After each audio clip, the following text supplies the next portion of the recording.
Bills haven't been there as often as in the past, but Tony Dorsett of the Dallas Cowboys realizes that if one door is closed, another may be open, as it was against the Cardinals. In 11th round draft pick Dennis Thurman, the Cowboys have found a nugget in their secondary. Thurman tied for the NFC interception lead with 5, and this pickoff and 78-yard return of a Jim Hart pass, including Jay Saldy's sideline role of third base coach, put the Cowboys into the lead. However, it still took a last-ditch fourth down throw from Danny White to Tony Hill to pull out a narrow 27-24 victory over St. Louis.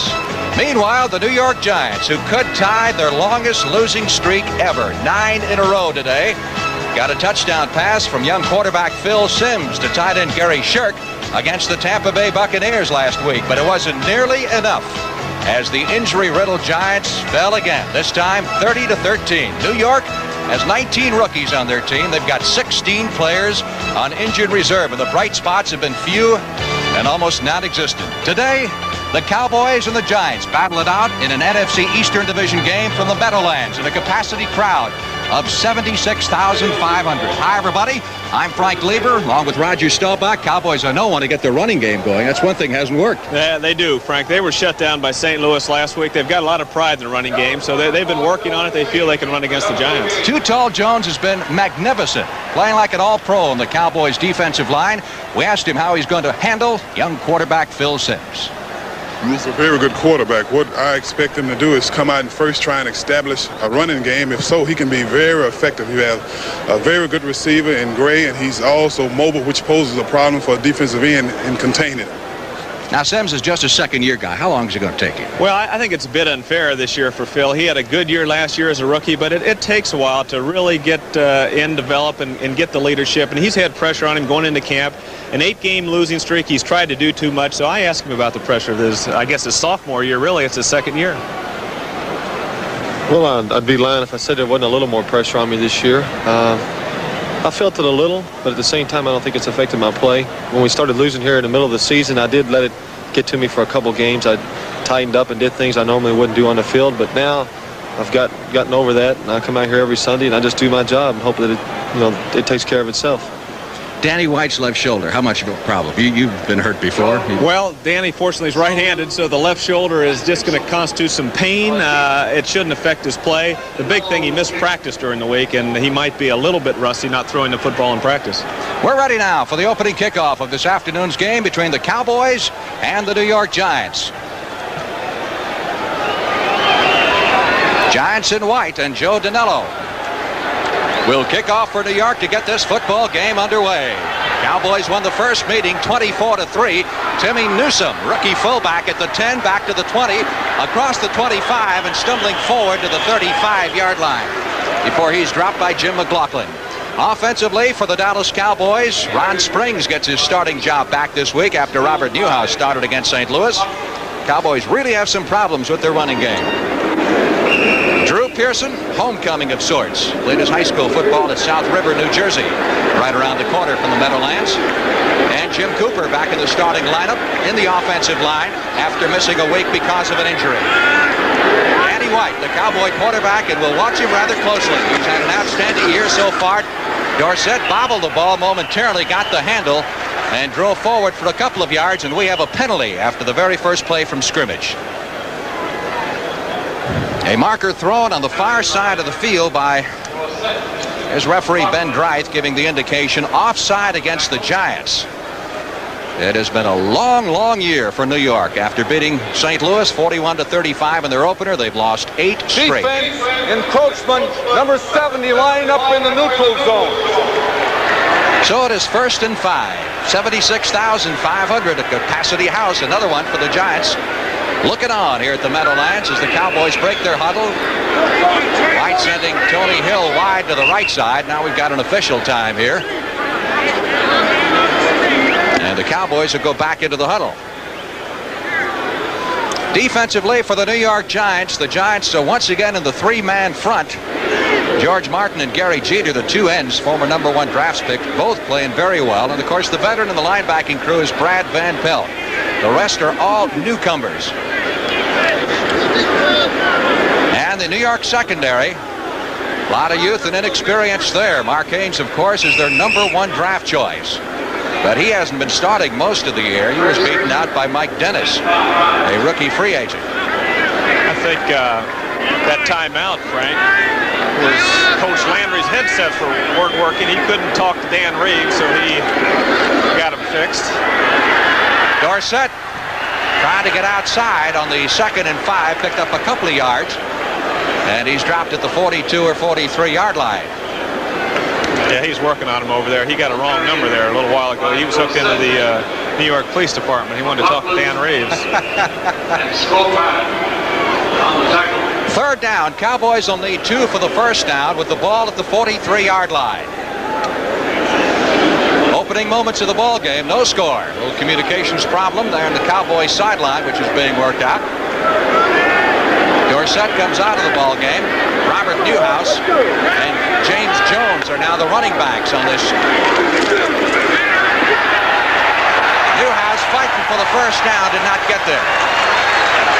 You know, one of the strengths of this New York football team has been linebackers before. Of course, this year their linebackers are out. They've lost Lloyd, they've lost Kelly, they've lost Carson, and the front three you see here really now have become the strength with McGriff and Jeter, and here's Robert Newhouse running into big number 770 right there, Gary Jeter, and also at the other end, George Martin is also having a fine year. I said it was 3rd down. That was only 2nd down. Of course, the penalty figured in there. It is now 3rd down, and the Cowboys still need a yard for the first down at their own 44. Hope we didn't confuse you. Dorsett, Newhouse in the backfield. Jay Saldi in motion across the backfield, and Newhouse picks up the first down and some more as he takes it out to the 49. Tom Landry has indicated he'd use both of his fullbacks. In fact, chances are he might use all 3 of them. Newsome, the rookie, and then Newhouse and Springs. Well, tell me, Mr. Staubach, what does Amy Staubach's scouting report say about the ball game today? Dallas by a landslide, Frank. You said it. 1st and 10, Cowboys ball at their 49-yard line. There's Ray Perkins. He's got to be under a bit of pressure, too, just in his 2nd year as coach of the New York Giants. Looked like they had to turn around at midseason of last year. In fact, coming into this game last year, the Giants had won 4 straight. Dorsett on the pitch. And still not much there for the Cowboy running game. Frank Marion was over there, number 51, made an excellent play. And also the cornerback came up from that side and did a good job. The Giants have given up quite a bit of yardage against the rush. And, of course, Dallas is trying to get back in stride and to run the football. So far, the matchup has been in favor of New York here early in the game. Of course, it's early, and the Giant defense is got a lot of people in there, a lot of new people, so they're going to be trying their best. But I think the passing game and the rushing game is going to be hard to stop Dallas. 2nd and 9. Nose of the football just into the Giants' end of the field. Danny White delivers the pass. Threw it behind the intended receiver, Drew Pearson. Well, Mark Haynes, number 36, the cornerback, really was in good shape. The ball was a little bit behind Drew, and if he hadn't slipped, he had a chance for an interception there.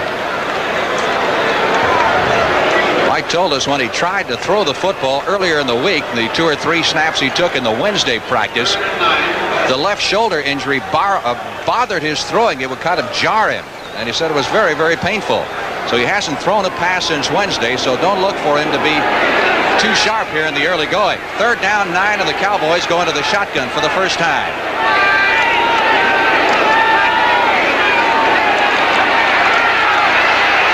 White stepping up in the pocket, had all the time in the world, and finally found Drew Pearson.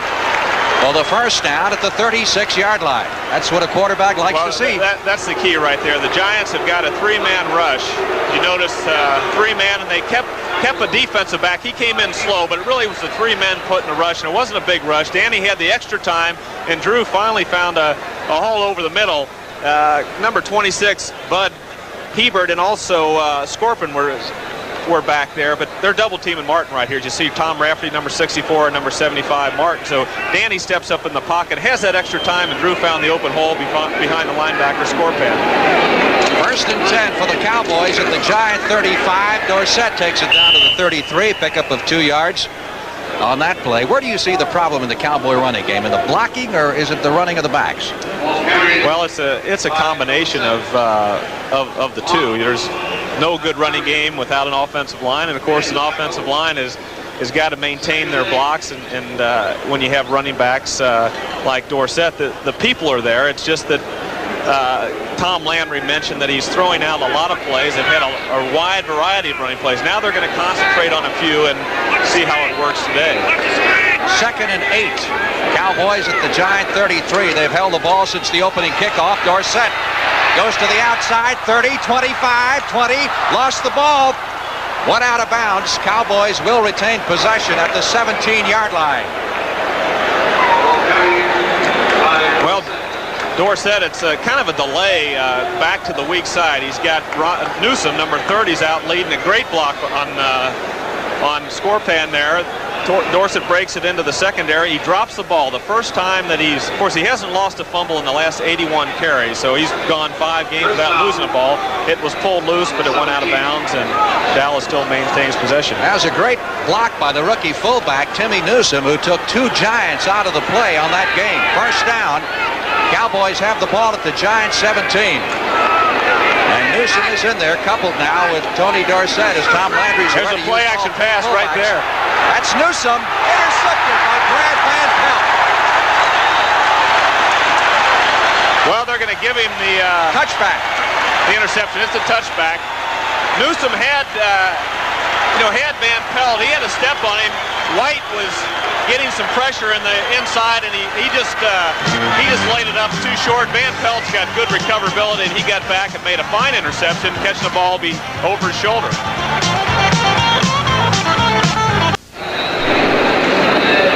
Not a very good throw by White. No, it wasn't. Danny underthrew this pass. Newsom had Van Pelt, but here's the blitz right here. Marion forces the bad throw, though. Marion did a good job on the blitz, and that caused the shaky throw, gave Van Pelt the chance to get back and recover. It was an excellent play, though, an excellent call, a play-action pass down around the 20 with the back running the swing. The linebacker's concerned about the run, and, of course, the play with the blitz, it was underthrown, and you got to give Marion credit for putting the pressure on White. Giants' first offensive possession of the afternoon. 1st and 10 from the 20-yard line. Phil Simms comes out throwing. There's a penalty marker down on the play as the pass is taken by Mike Freedy, number 88.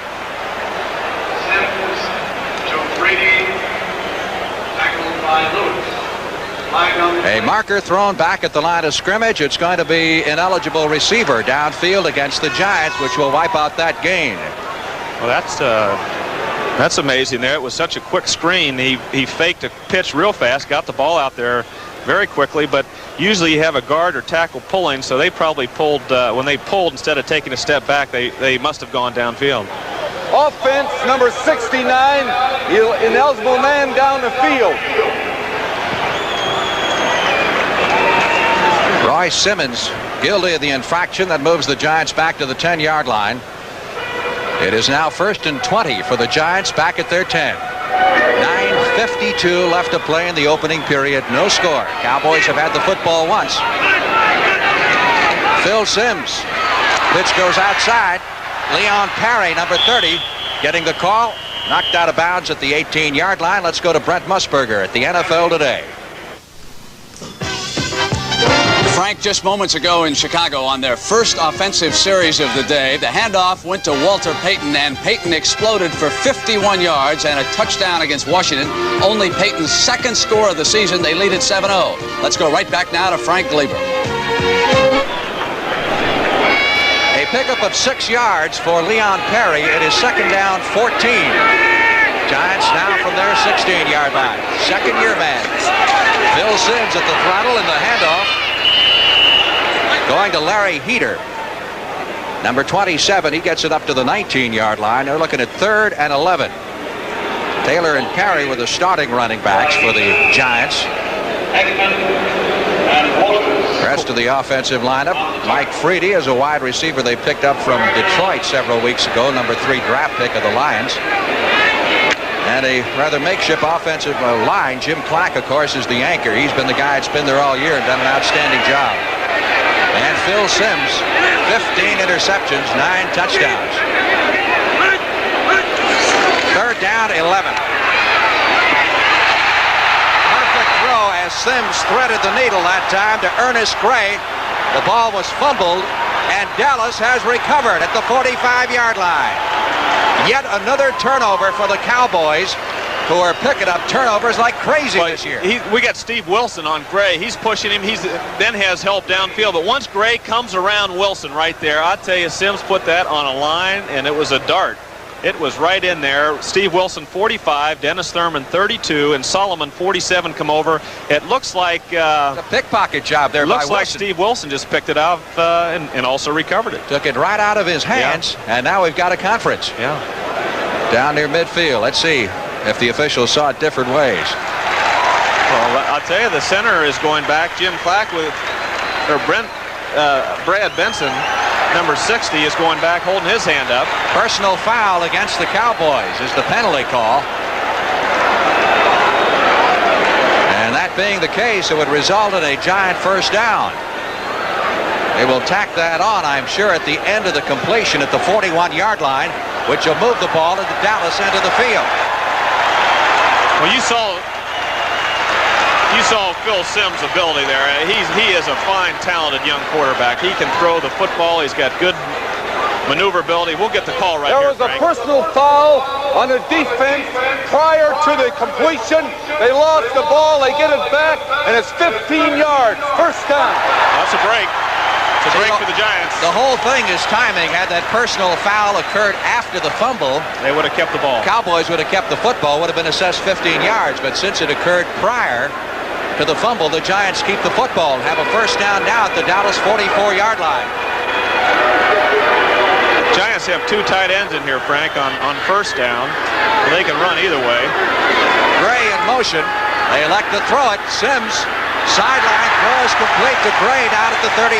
That's good for 11. And should be another New York first down. This is a kind of a fake run. You get both backs coming one way. You kind of hold that linebacker on the other side over there from going out, because D.D. Lewis, number 50, if you don't have those backs going the other way, probably could have got out to give some help to Steve Wilson back there. But the flow kept D.D. Lewis, number 50, and of course Simms threw another bullet in there for the first down. So the Giants have a drive going. Started at their 20. It's now reached the Dallas 33-yard line. Penalty marker down as Larry Heater tries the right side, reaches the 27. It was Randy White of the Cowboys who moved. Whether or not he got back in time remains to be seen. That flag was thrown a little bit late there, but they still, it was on Randy White. That'll tack on another 5 and move it down to the 23-yard line. You know, Cowboys had no business beating the Giants up here last year, did you? No, that's the Giants really outplayed. Offside, that's a first down. Yeah, number 54, Randy White. Giants really outplayed Dallas all the way the last 4 minutes last year, and the score was 14-6 going to those last 4 minutes. So the Giants have played tough, played Dallas tough, even though Dallas has won 12 in a row. Every game in New York has been a tough one. 1st and 5. Giants at the 28-yard line of the Dallas Cowboys. No score, still in the first period. Heater over the right side down to the 25-yard line. Let's go to Brett Musburger. Frank, the Steelers have just scored on a block punt. They lead 10-0, and in Soldier Field, Vince Evans has just pulled out and hit James Scott for a 40-yard touchdown, and so the Bears have put up 14 points in less than 6 minutes on the Washington Redskins. They lead it 14-0. Let's send you back now to Frank Lieber. It is 2nd and 3. Cowboy offensive line looking out at the sidelines.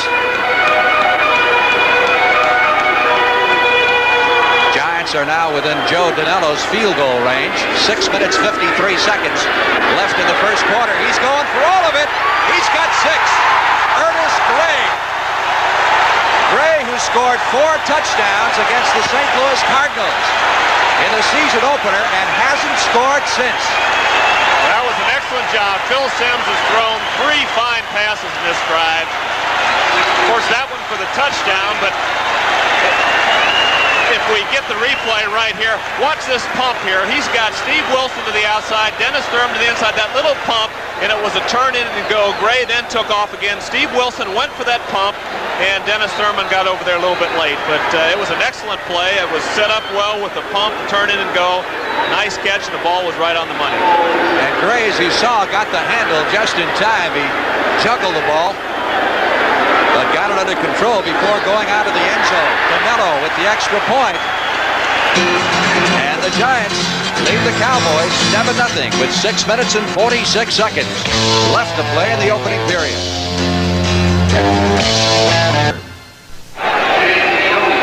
Joe Danilo kicking off for the New York Giants, who are leading the Cowboys 7-0. A real knuckler. Newsom fields it at the 8-yard line, back to the 15, 20, and Timmy Newsom Well, Joe didn't is close to the 30. Looks like he kicked that one with his elbow, Frank.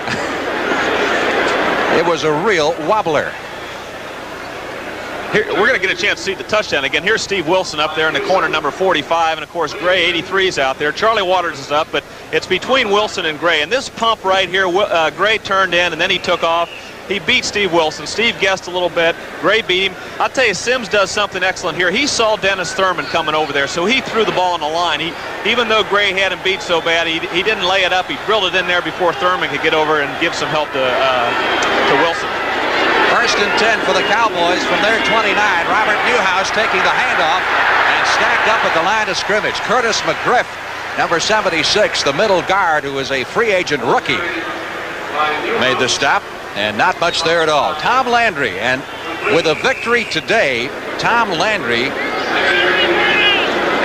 can move ahead of Don Shula, and he would then be the number 3 all-time NFL winning coach.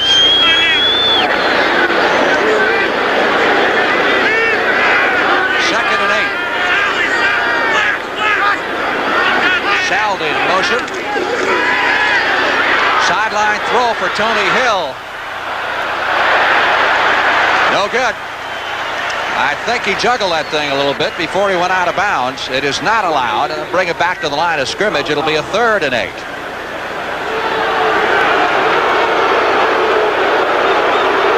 There's a look at this crowd. Giants may be down, but I tell you, the fans keep showing up. They really do, and the Giants are now on second down like most teams are going. There's Sims over there and Gray. I don't know what they're tossing each other about. They're probably going over another play because the 3 they've run so far, the 3 passes have been right there. The Giants bring in that extra defensive lineman in these passing situations, so instead of the 3-man rush, they've got 4 in there now. Puts a little more pressure, plus there's a blitz. The blitz was on Danny White, and Danny had to unload it quickly. And the Cowboys will be forced to punt. So Dallas off to a shaky start here in the first period at the Meadowlands. 5 minutes, 47 seconds left to play in the opening period. White will be punting for the first time this afternoon. Well, that 4-man rush, and you add a linebacker to it. It's a 5-man rush, and of course that caused the quick throw and the pressure up the middle on Whittington, number 58, was a linebacker that got in there. Alvin Garrett is the deep man. Another Giant free agent who played in the league previously with San Diego. Nice high punt. Garrett signals for the fair catch at the 19-yard line. And New York will put it in play from there, leading the Cowboys by a score of 7-0. We get some extracurricular activities down to the field. It's quickly broken up. We'll be back right after these words.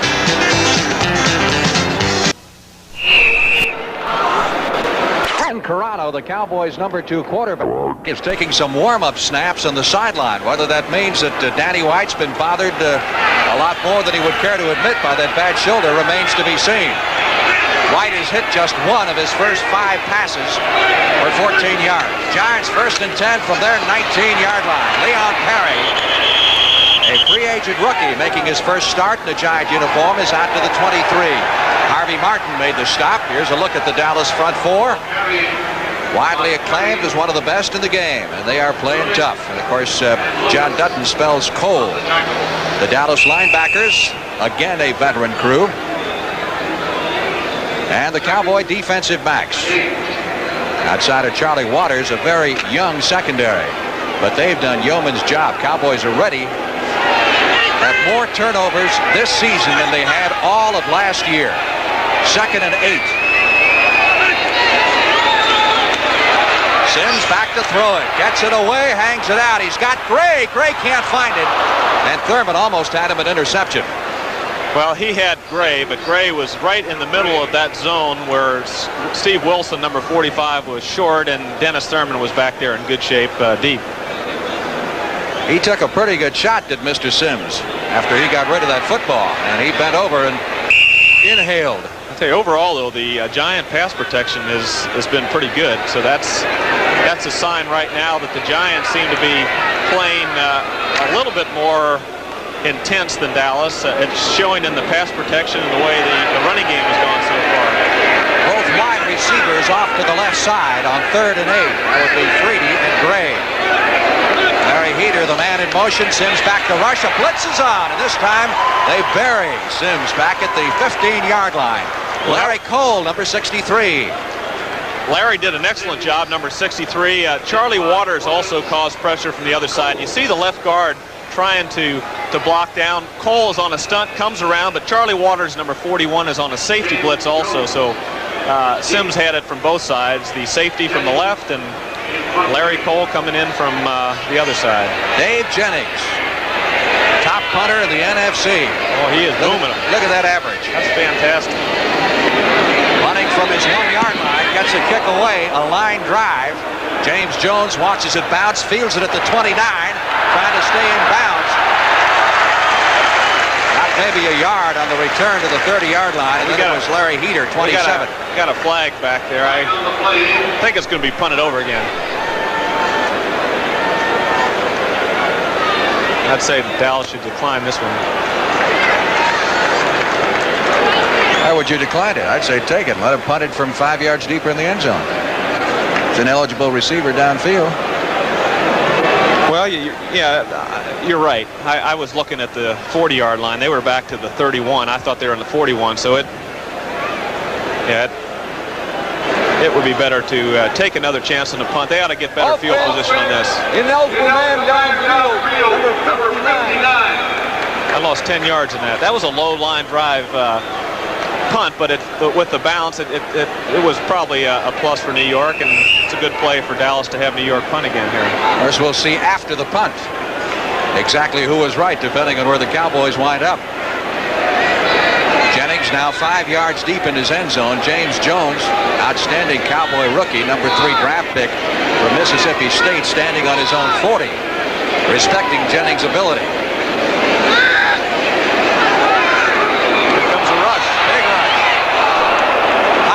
Considerably shorter. James at the 47, up to the 50, 45, 40. James Jones still on his feet and down to the 30-yard line. A tremendous return. And the Cowboys come up with super field position at the Giant 30. That's why I would have had a punt again.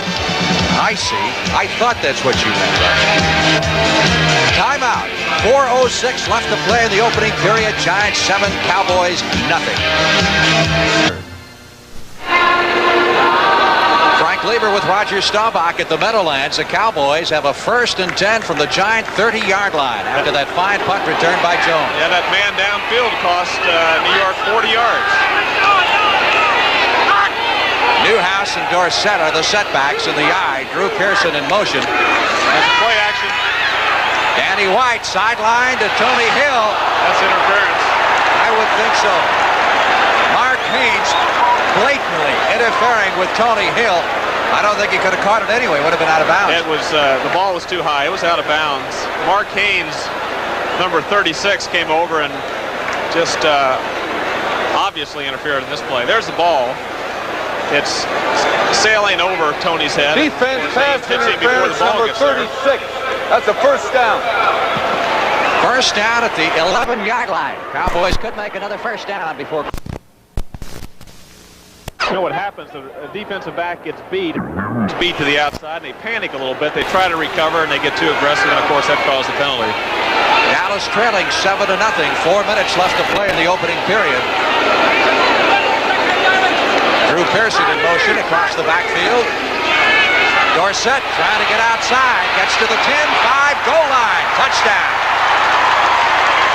Tony Dorsett, 11 yards, 6 points. Excellent play right there. Robert Newhouse got a good block. Herb Scott, watch Herb Scott, number 68, pulling out. He's going to get right there. He brings the pursuit from the inside, gets that block, and of course that was the key to the play, and then Tony cuts back inside. But Herb's job is to kick a man out, but he saw the pursuit coming from the inside, and he made that block, and Dorsett then scooted the inside for the touchdown. Septien comes on to try the extra point to knot this football game up with 3:54 left in the opening period. Charlie Waters will hold.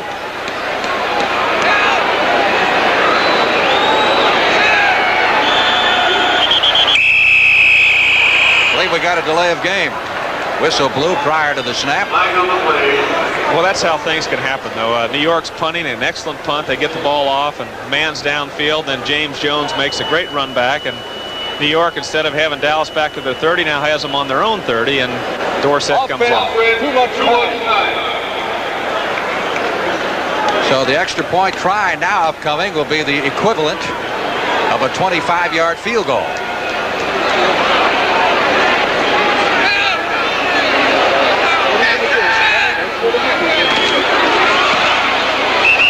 It's good. 7-7. Cowboys and the New York Giants. In the second meeting between these two clubs, Dallas has beaten the Giants the last 12 times that they've met. That's a record for the Giants. Boy, Bears are putting it on the Redskins. That's amazing there. And the Steelers getting some of their injured people back, I'm sure helps, leading the Buccaneers also in the first period. This telecast is presented by authority of the National Football League. It's intended for the private use of our audience, and any rebroadcast or other use of this telecast without the express written consent of the New York Giants and the National Football League is prohibited. Septien will be kicking off. Tampa just got a touchdown against Pittsburgh to narrow that game to 10-7 on a Doug Williams throw to Kevin House. So that one's a little bit tighter. Beasley Reese, former Cowboy, is back deep. And Reese fields this one at the 5-yard line. Back to the 10, 15, 20. Out to the 25 and up to the 26-yard line. Beasley was a former Cowboy draft choice who was later picked up on waivers by the Giants, and he's been pretty much a fixture in their secondary. Played his college football for the Mean Green, North Texas State University. Ray Perkins. He's looking over the game plan over there. He's got it on the sidelines.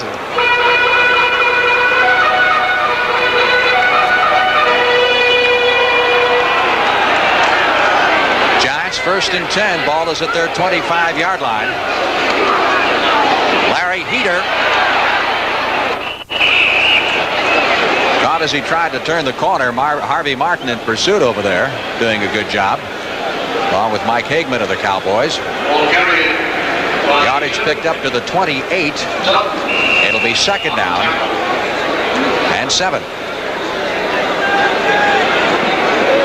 Harvey Martin has 6 traps, which tops the Cowboys this year, 3 of which came against St. Louis last week. Young Phil Simms.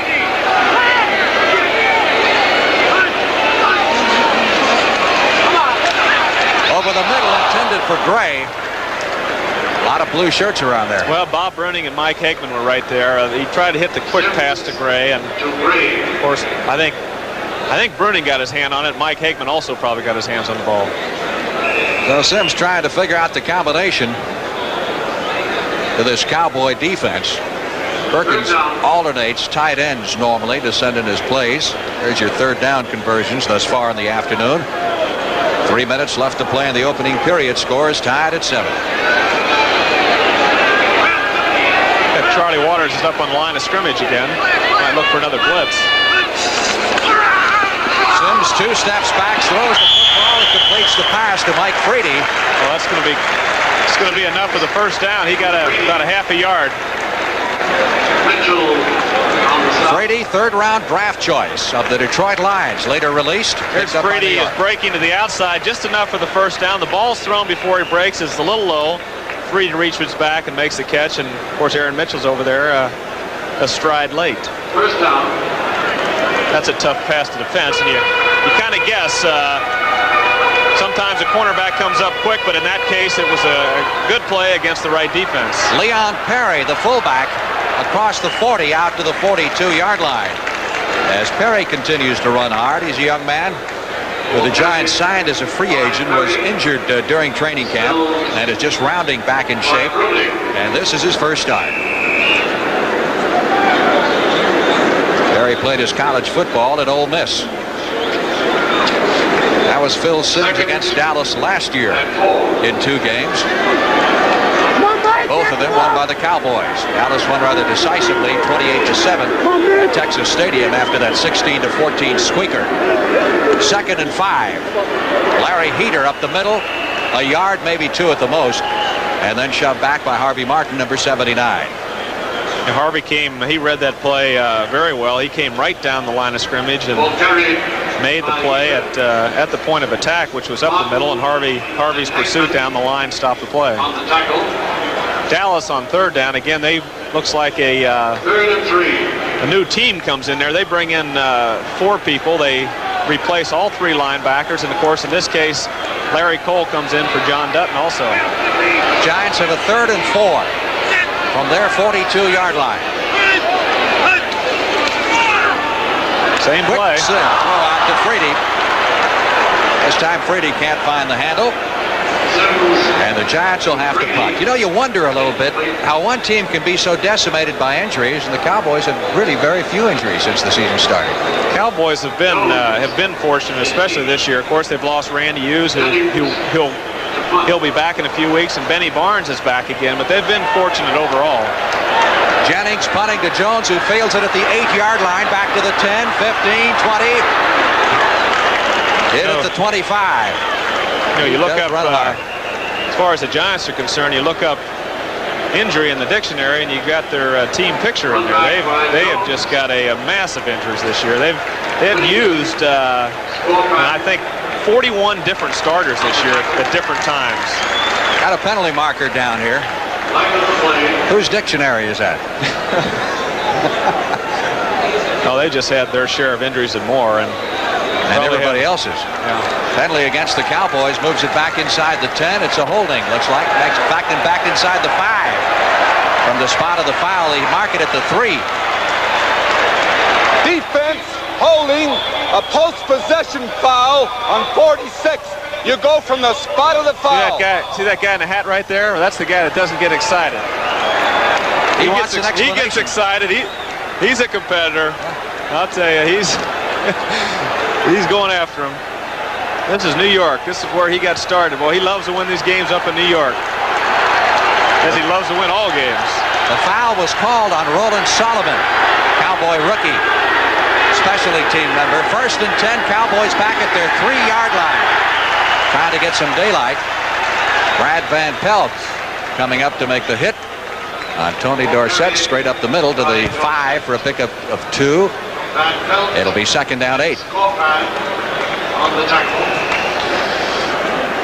Of course, there was one time in his career when I'm sure Tom Landry would have killed to be the head coach of the New York Giants. Well, that was before he came to Dallas, obviously. That was a dream. He was their defensive coordinator at one time and put in the 4-3 defense back in the old days.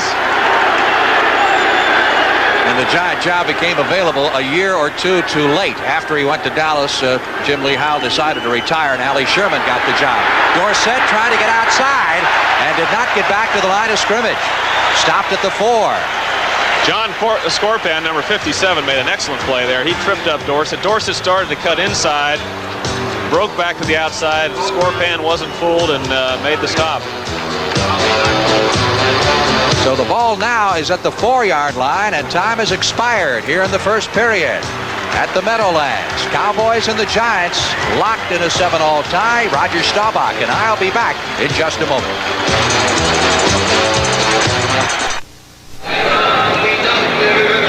The Dallas Cowboys have a 3rd and 9 upcoming from their own 4-yard line as we start the second period of play.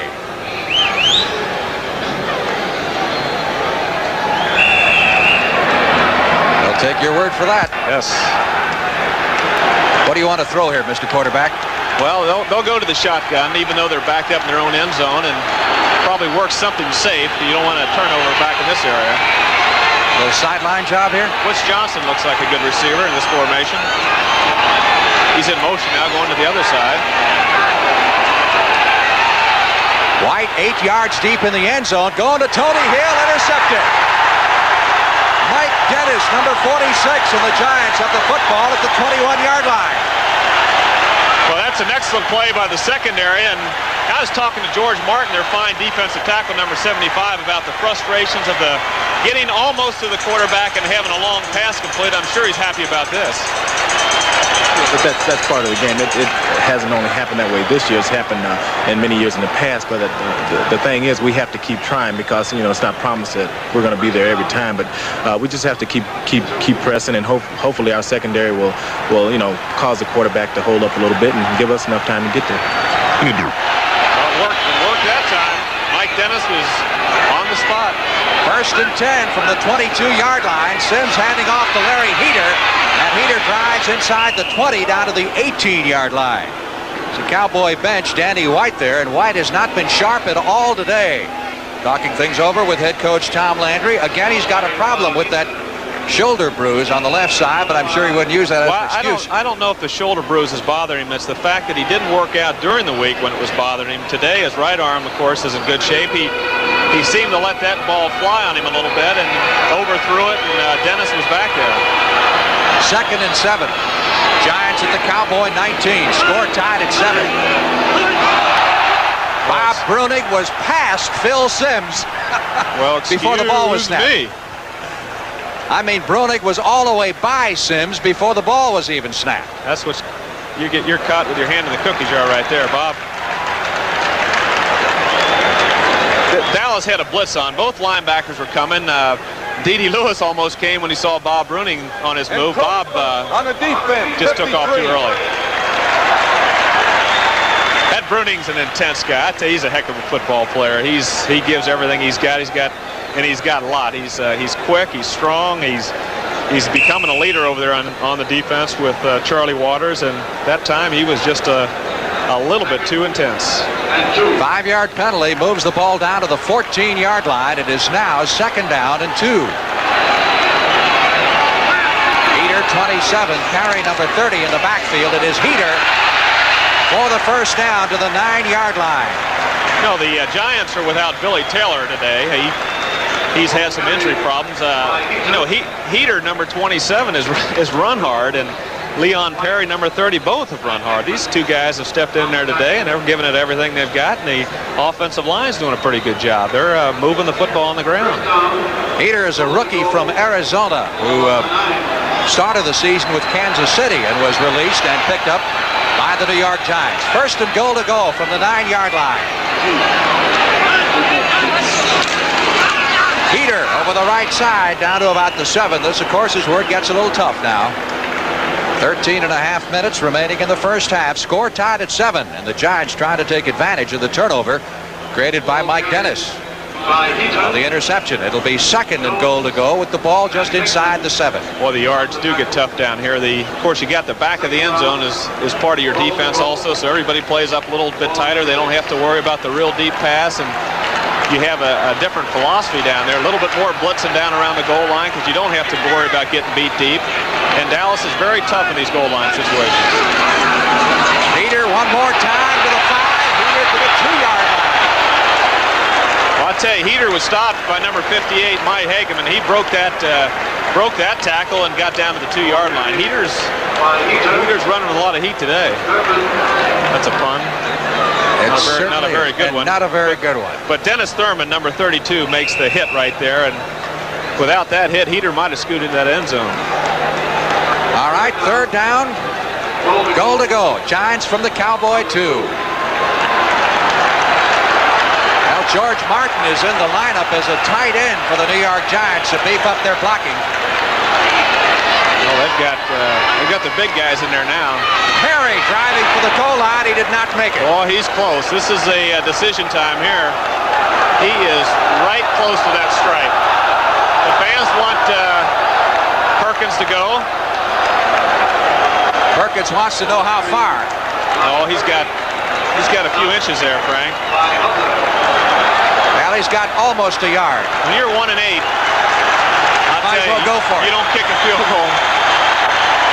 Even if Dallas gets the ball, they've got about 99.5 yards to go. Would you throw here? No. They call a timeout. Phil Simms wants to check it over. It's a heady play on Simms' part. If he wasn't sure it's such a key play, let's go over and talk about it.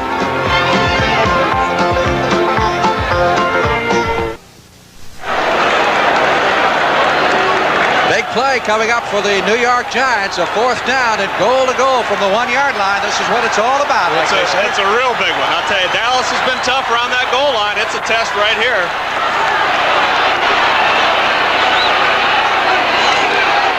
They go with Heater, and Heater scores.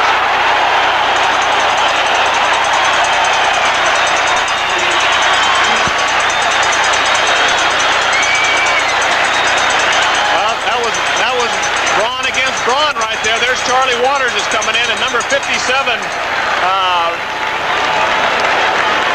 Huther was knocked out a little bit, and of course Heater got into the end zone. But there was a couple of good hits in there, and I know on that side Vern Holland and also Martin was in there, so they came over the defensive end, who was playing offensive tight end. Scott Brunner, the rookie quarterback, to hold. Danilo at the extra point try. The kick is good. And for the second time in this football game, the New York Giants have the lead. This time with 11 minutes and 23 seconds left to play in the first half. It's the Giants 14, the Cowboys 7.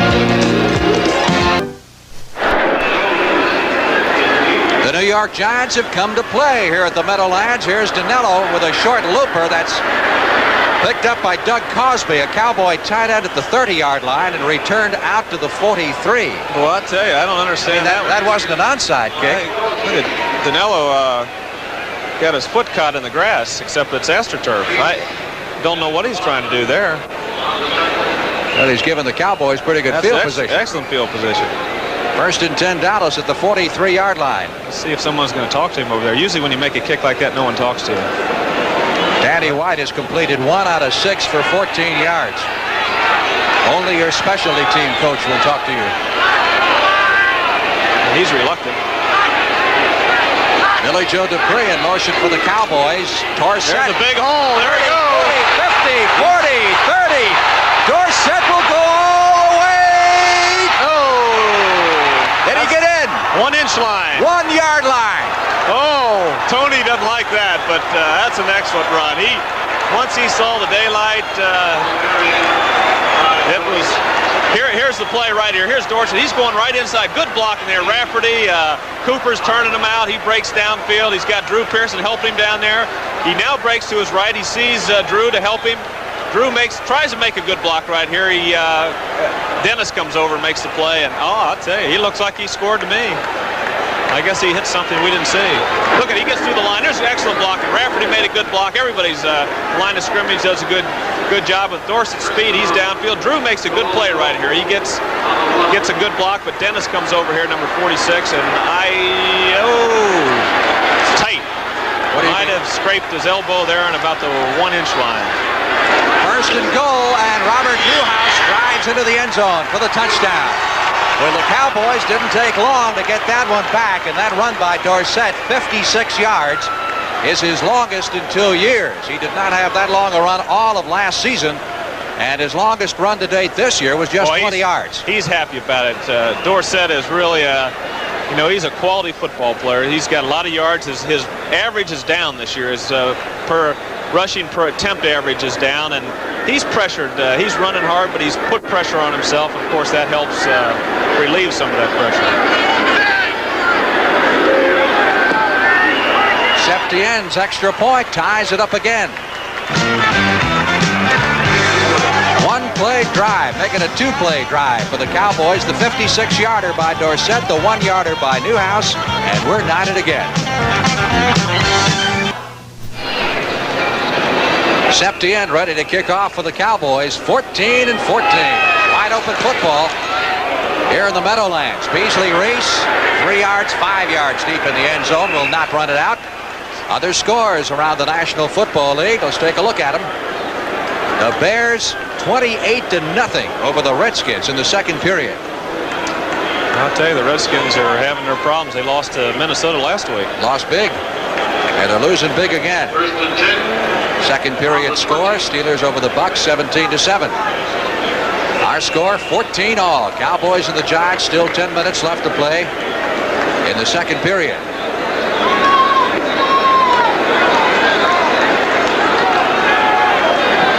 Gray is wide to the right side.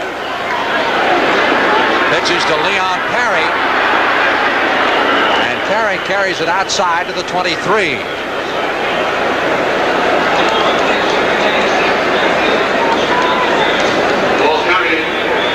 Second down, call it 6 for the Giants. Phil Simms has put it in the air 7 times, 1 touchdown throw. Of course, for the Cowboys, you face a team that's lost 8 straight, and I would think you'd have a tough time getting the team up to play, wouldn't you? Could you get ready for the Giants? Well, it's in the back of your mind, but again, they're coming to New York. Dallas knows in the past New York has played extremely well up here against Dallas, but the 1-8 record can cause a psychological problem. This is the second time out now that New York has had to waste, and of course before the half they won't have much chance for the 2-minute period. Time out of the field with 9:58 left to play in the first half here at the Meadowlands.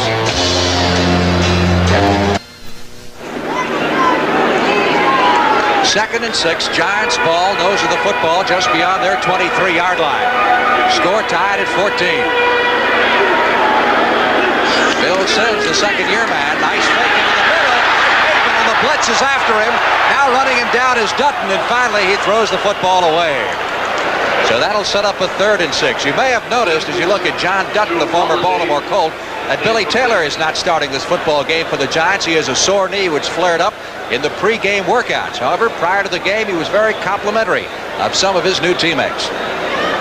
Well, I guess that goes with football because you can never predict everything that comes because football is a strange game with injuries one week to another. But the fullbacks we have been doing a good job. I think Bo Matthews is blocking really outstanding.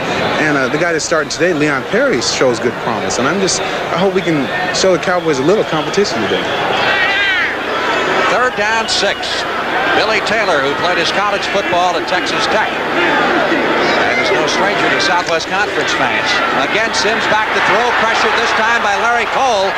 Cole chasing him to the sideline, and the pass is blocked by Harvey Martin. Hunting situation for the Giants. Cole, the old man, helping the young man, Simms to his feet. Larry Cole, they say, is the world's oldest, fastest human.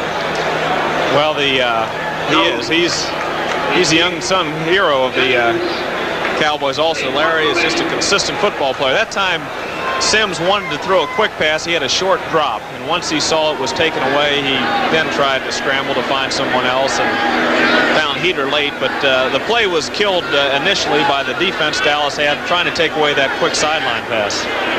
Jennings back to punt. Again, the Cowboys have the rush on. Good kick by Jennings. James Jones at his 30. Gets away from Nate Johnson up to the 35 and reaches the 40-yard line. He got 10 yards out of that return. When there was virtually nothing there, Johnson, number 84, was down there quickly. But Jones managed to sidestep him. Cowboys, after this game, will be home next week and the week after. In fact, they'll be home for the next 3 games. The Cardinals and the rematch of that exciting game we saw last Sunday, next Sunday at Texas Stadium, followed by the Redskins the following week, and then a Thanksgiving date with Seattle. 1st and 10, Dallas ball at the 40-yard line. Cowboys have never been ahead in this football game. It's tied at 14-all. Danny White. Quick sideline pass. Picked off by Brad Van Pelt at the 45, and Van Pelt gets it back to the 42-yard line of Dallas. Well, I'd say that's a heck of a catch right there. What Dallas tried to do there again was the running fake to the left side. White fakes it, tries to hold Van Pelt. Van Pelt's an experienced veteran. Watch this, flow goes away. See the running backs going one way. Van Pelt's an experienced veteran though, and he starts to go out to help on underneath coverage. He knew that the play would be out there in that area, and of course the catch he made was sensational. He got one hand up, tipped the ball, and then made his second interception of the day. Almost forgot that he could get up and run some more.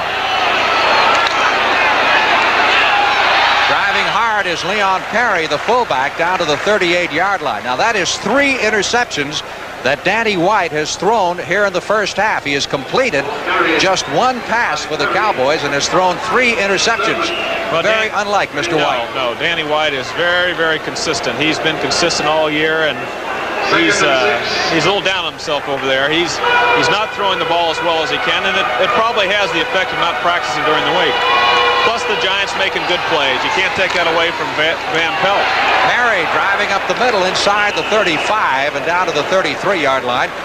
Couple short of the first down. There's the backup man, Glenn Corrado, who's seen action in just 1 game this year in a mop-up role against the San Francisco 49ers and has thrown only 1 pass this year. If it should come down to that, I'm sure Glenn would not come on unless White would not be able to go for injury reasons, not basically for performance reasons. Well, you're not going to get White out of there with an injury. He likes his job. He wants to stay in there, and he's a tough cookie. 3rd down. Giants need a yard for the first down. Nice fake to Perry's looking long downfield. Heater at the 10. Larry Heater at the 5-yard line. 1st and goal, Giants.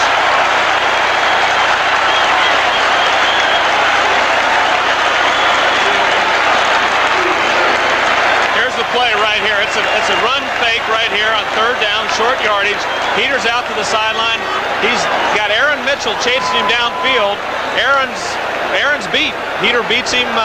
Aaron's looking for the run. Heater gets behind him, and it's a play action, perfect play action pass, and nice catch by Heater. Whose man is that? That's Aaron Mitchell's responsible for him out of the backfield. Number 34. 1st and goal to go. The official spotted at the 4-yard line of the Cowboys. Sims, easy touchdown, and this goes to George Martin, the defensive lineman who is playing tight end in the short yardage situation. Look at George over there. Look at the Giant players, if we can get them over there on George. That's something special when the defensive end catches a touchdown pass, and of course it's a big play for the Giants regardless, but George is a happy soul. He's a good guy. We interviewed him as we saw before the game, and he's a good solid veteran. Here's the play action fake, and again it looks like Aaron Mitchell's just letting him go. I would be guessing that he was responsible there for George Martin, but I feel he saw Martin in there, number 75, and said, hey, he's not going to catch the ball. The snap was low. That's a big play there. Yeah, could not get it down, so he is stopped. However, we got a flag. We got a penalty. There's a penalty marker down, and the Cowboys were offside. Well, that's a break, because that 1-point difference can hurt you. Update on that Pittsburgh game. The Steelers 17, Tampa 14. Another Doug Williams touchdown throw. This one to Jimmy Giles. They're still in the 2nd period. Defense was offside. So the extra point try upcoming. For the 3rd time in this game, the Giants have taken the lead. 7 minutes, 13 seconds left to play in the first half. Scott Brunner to hold. They've got a new snapper, we might point out this week, which does make a difference. Another low snap, but he gets it up and gets it through. Bad snap there. Kelly Salfeld, who was just picked up this week by the Giants, is doing the snapping. They've had some snap problems in the past, and apparently continue to do so. Great job by the rookie Brunner. Yeah, Brunner does a good job. The ball hits the ground, bounces up, and he bobbles it there, then he gets it down. Of course, Danello's in his motion, so it's not much Danello can do. Brunner does a good job. Well, we've got ourselves a football game. Cowboys and the Giants in the 2nd period here, about the halfway mark, and the Giants leading 21-14. Cowboys' Danny White has thrown 3 interceptions thus far, and the Cowboy defense being able to stop the Giants, as Phil Simms has thrown 2 touchdown passes. One to Big George Martin, normally a defensive lineman who's put in the tight end spot in that short yardage situation. Let's see if Danilo can boot the ball and give his own defense a good field position. Yeah, he's kicking it this time. High kick, a little bit short. James Jones at the 8, 10, 15. He's going to get outside. 20, 25, and up to the 30-yard line goes the Cowboy rookie. Dallas will put it in play. 1st and 10 from that point. That's been the Cowboy passing game, which is carrying them all season long. And for the first time, White is having an off day in the passing department, and the Cowboy offense is struggling. They've had to rely more on the rushing game. They got the one big one, the 56-yarder out of Dorsett. And they'll need more of that.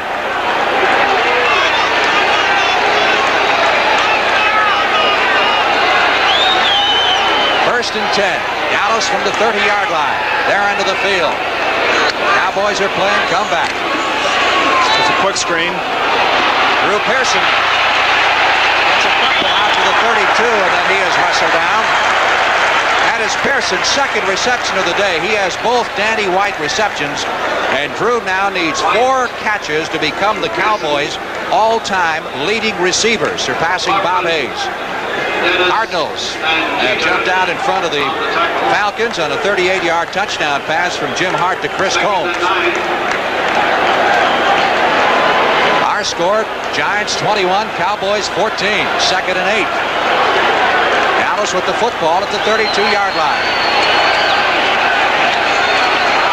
On the delay, Dorsett finds some running room close to the 1st down at the 39-yard line. This is a draw play right here. Dorsett's back there by himself, and he gets the ball. It's good block of McLaughlin, number 52 right there. And of course, he's down into the secondary quickly, and Beasley Reese makes the stop. Dorsett's running quick. He's got good agility, of course, when he does run downfield, and he almost broke that one. Unofficially, Dorsett in 9 carries, 98 yards. He's gained 100 yards in a game only once this season. 3rd and 1. Again, Dorsett gets the call. He's got the 1st down as he slides across the 40 out to the 42-yard line, but looked like he was going to be tripped up for a loss by Haynes. Mark Haynes is mad at himself. He had a chance to get him for about a 2-yard loss, and Dorsett spun and got back inside and got the 1st down. Speaking of Danny White of the Cowboys, as we were a moment ago, Danny wanted us to give a special hello today to a young 13-year-old lady from Phoenix, Arizona by the name of Shasta Smith.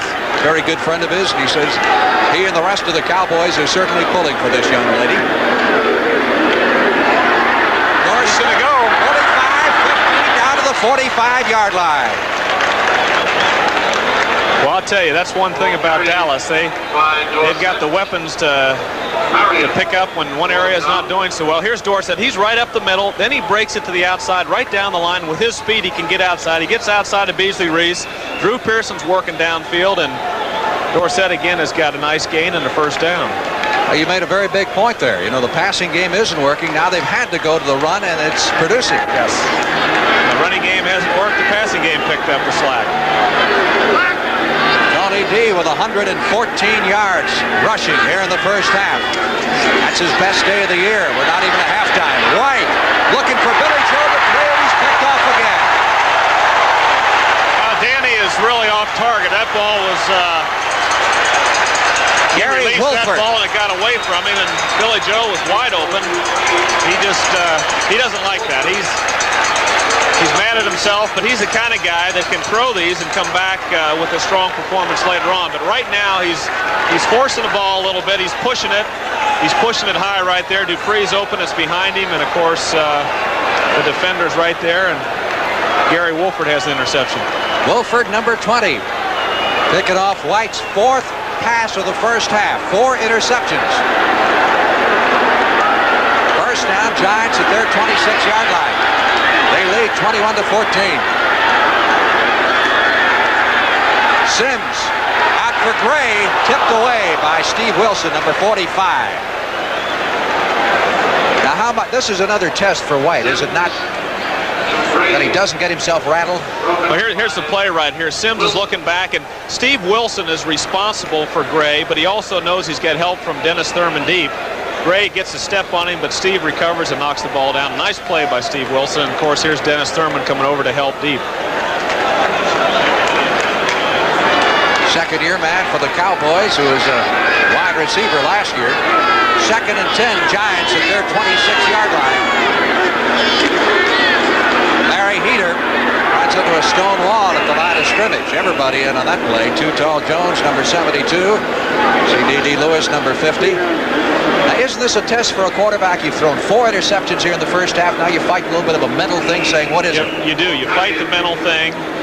But again, Danny White has got the character. He's a big play guy. He's been a winner since college, and he'll come out of it. We need these Giants like Custer needed more Indians. That's bad timing on that right there. It is very bad timing because the Giants are playing probably their best football of the year. Sims going long for Freedy. Freedy makes the catch at the Cowboy 22. Well, I'll tell you, Freedy came over from Detroit. We saw him up there in Detroit a few weeks back, and they liked him there. The Giants like him, and of course, they really like him now. That was an excellent play as he showed some speed. He's a big, tall guy, and he got behind Aaron Mitchell. And Sims put that ball right on the money. Sims, of course, is having a fine day throwing the football. He's thrown it all over. Dennis Thurman's trying to recover to get back, and I'm not sure who's the guilty party, if it's either Thurman trying to get over there later. It looks like Mitchell thought he had to help deep, and Dennis might have been over there a little bit late. So the Giants are on the march again with a first down at the Dallas 22, and Heater takes it inside the 20, down to the 18-yard line. Sims now is 7 out of 13 for 147 yards. That pass play covered 48 yards. Giants leading 21-14, 2 minutes and 45 seconds left to play in the first half. And the Giants are carrying the fight to the Dallas Cowboys right now. Trying to get this monkey off their back. The Cowboys have beaten them 12 straight times.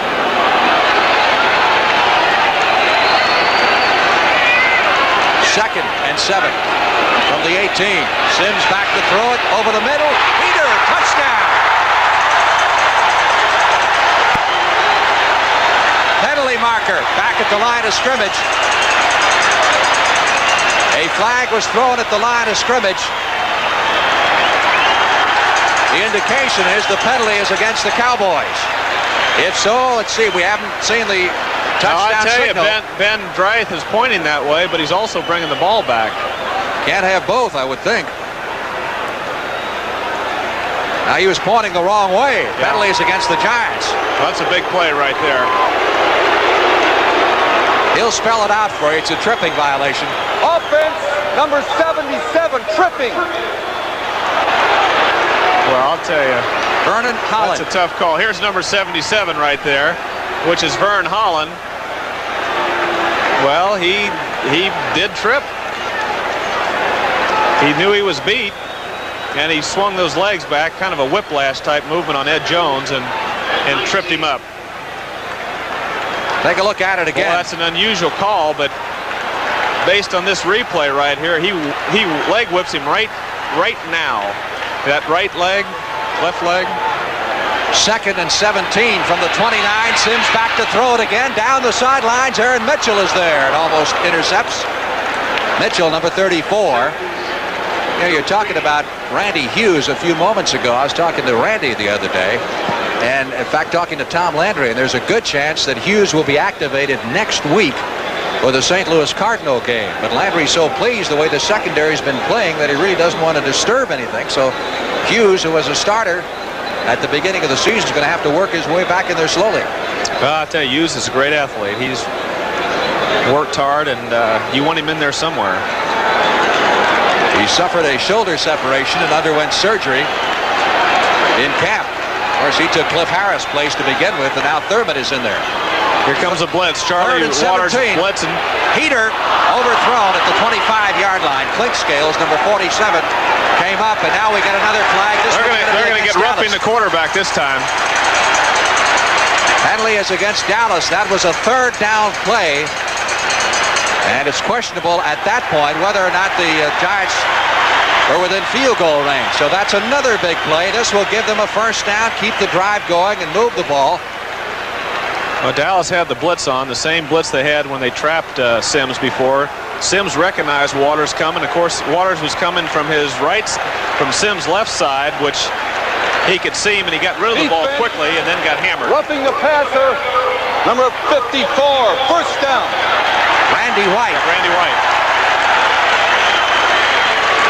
Here's Sims, gets rid of the ball quickly and then it looks like a shot in the chin right there. Tom Landry looking up at the scoreboard clock here, which indicates 2 minutes and 13 seconds left to play in the first half. It is a first down from the 14-yard line. And Sims goes back to throw it again. Good protection this time. Oh, man. Driving catch at the 5 and down to the 2-yard line goes Tom. They're going to get a penalty on Charlie Waters right here for hitting Mulledy late. It's going to help him about a yard, but there was nobody near him. Sims saw him late, threw it low, but there wasn't a soul near him. He could have walked in the end zone. That's normally He tried to roll in the end zone right here. That's normally the safety's responsibility, Waters, isn't it? Well, no, not in this case. Waters is coming watch him coming from the other side of the picture right here. Now, right there, Waters, bam. That's just a little late hit. It looked like Mike Hagman had Mulledy over the middle, and personal foul, piling on. But again, the pass protection. 41, that's a first down. The pass protection was excellent there. Sims had a chance to survey the field, and it did not look like Mulledy was his primary receiver, and he came to him late and, of course, set up this goal line situation. Penalty's about even. Of course, that's just half the distance to the goal, 1 yard. And puts the Giants in business with a first and goal to go just outside the Cowboy 1-yard line. They go to Leon Perry, and Perry rides into the end zone. Touchdown.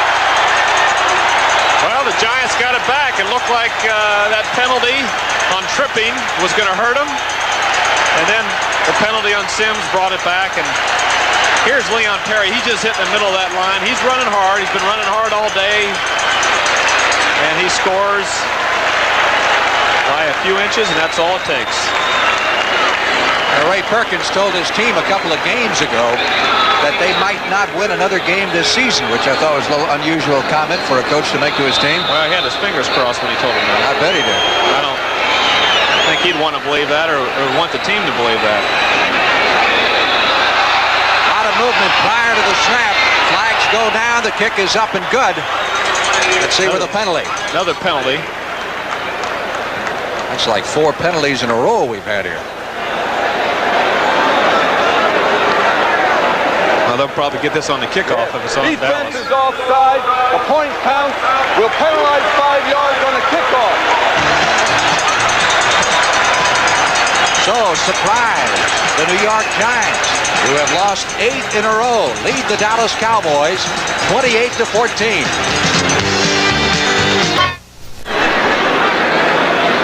Two-minute warning going to both benches. Cowboys will get the football back now for the 2-minute period. There's Phil Sims talking things over with Ray Perkins. Danny White in the first half has hit 2 out of 9 for 16 yards. Has had 4 passes intercepted. Now, you said earlier he wouldn't take himself out because of an injury. But at some point, if that thing's troubling him, you've got to make up your mind whether or not you're hurting your team. Well, Danny doesn't believe he's hurting. He's having a rough first half. I'm sure he feels he can come back. I think this 2-minute period right here is the key to what's going to happen in the second half. James Jones, 7 yards deep in the end zone, will not take it out. And the Cowboys will get the football at the 20-yard line. And this giant crowd has suddenly become revved up. Coach Landry likes to start out these 2-minute periods when you have all your timeouts, some type of screen, quick screen, or a quick move over the middle, and where you hit the running back over the middle or to the outside, and then have 2 plays called so you can run up to it and get things started after you hit the quick early play, the screen type pass. In their last 7 games prior to today, the Giants have scored 5 touchdowns. They've scored 4 in the first half today.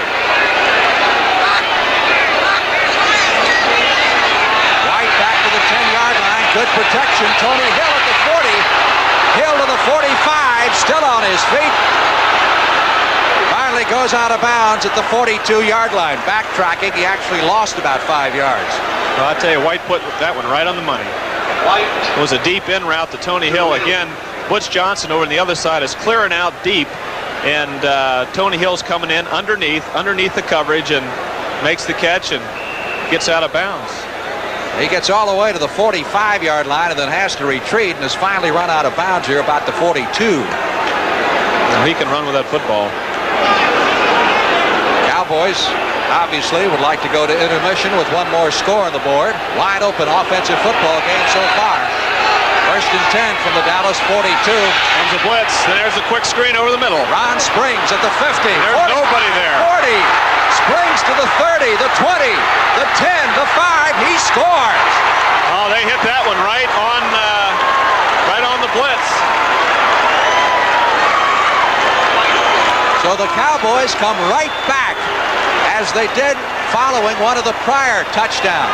Here's the play right here. The Giants have a three-man rush, so they decide to blitz everybody. And, of course, the ball's thrown over. There's plenty of blocking now because you have most of your linebackers already committed.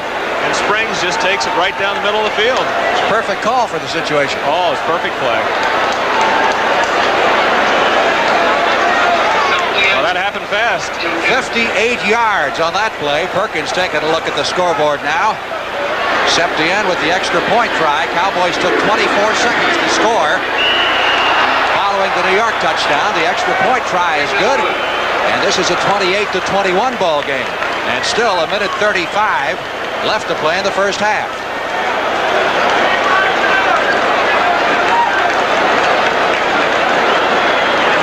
Both teams having little problem moving the football against each other.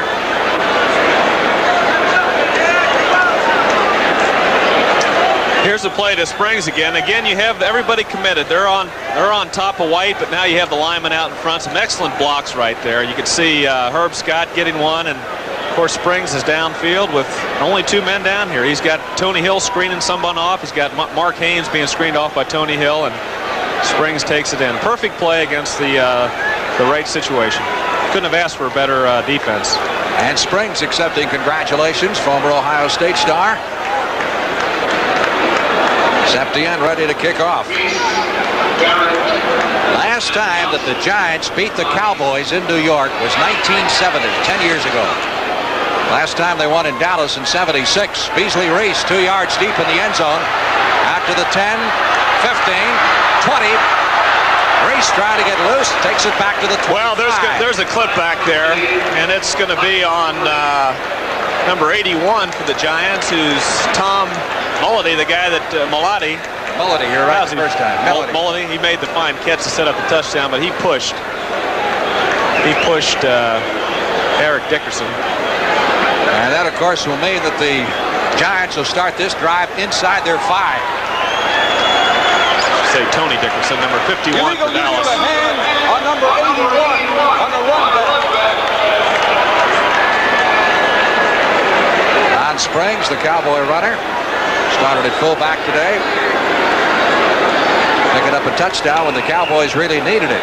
Giants got to be wary now of the turnover. Dallas could go in and tie. Well, Dallas should probably use their timeouts down here if they can stop New York in this first play.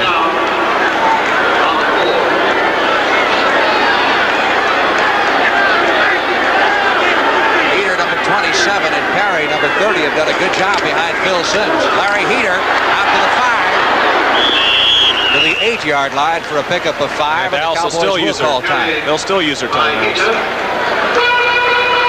Well, Dennis Thurman was signaling, but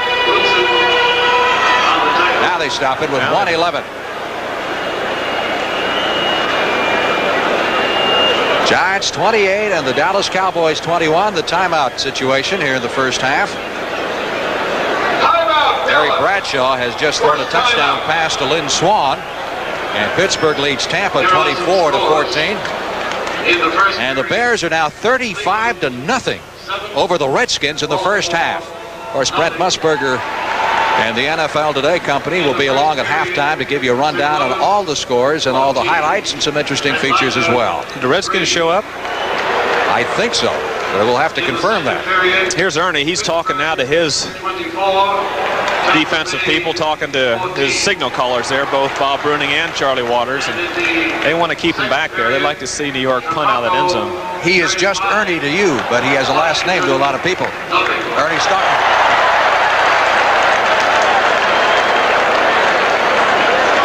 Well, George Martin has come into the ball game, number 75, again as a tight end in this double tight end setup for the Giants. He may become pro football's first two-way performer since Chuck Bednarik's days. He keeps up logging as much time as he has on offense. He's caught one touchdown pass already, which is the third of his career, but his first offensive touchdown. The other two scored defensively. Second down, Giants need 5 for the first down. Make it 6. The ball is at their 8-yard line. Cowboys obviously would like to bottle them up back here. Get their hands on the football. Sims back at the goal line. Airs it out for Heater. Incomplete at the 40, and Ray Perkins wants an interference call. Perkins really got hot. Moved about 15 yards down the sideline to talk to one of the officials. We did have a flag back at the line of scrimmage. Well, Dallas is mad about something, and that's why. Must have hit the passer again. I don't think they like Phil Simms. Defense, roughing the passer, number 63. First down.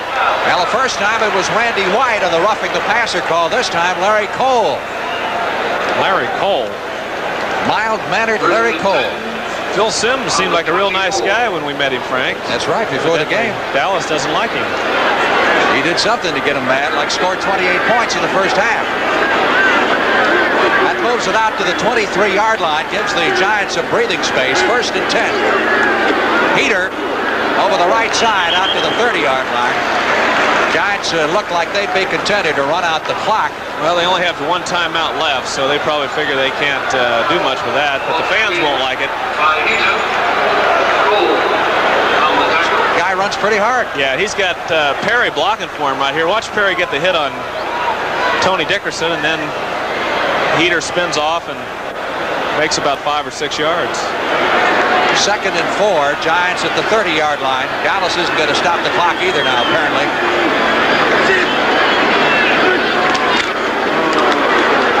Nice hole for Perry, and we get another flag. Got a holding there in the line of scrimmage. Perry.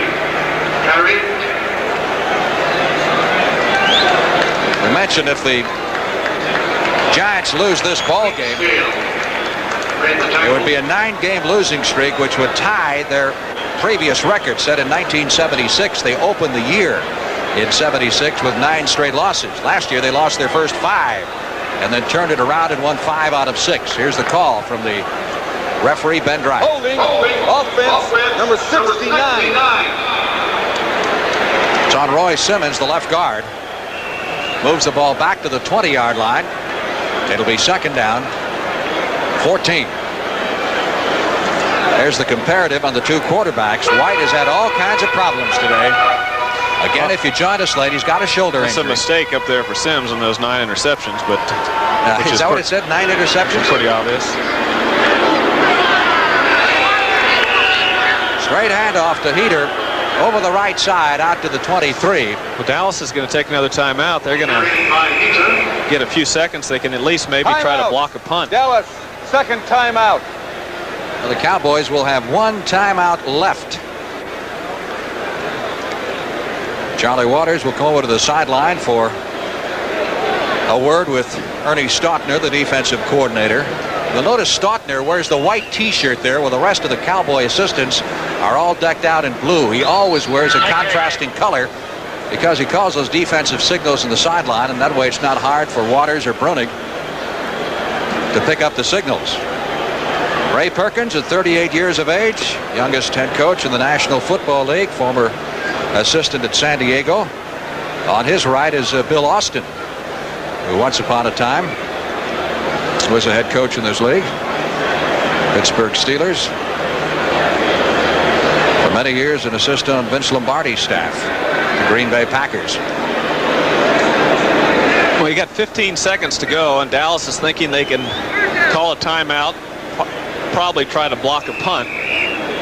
New York's trying to figure out how they're going to run those 15 seconds off and not let Dallas have the football, or even a chance for the football.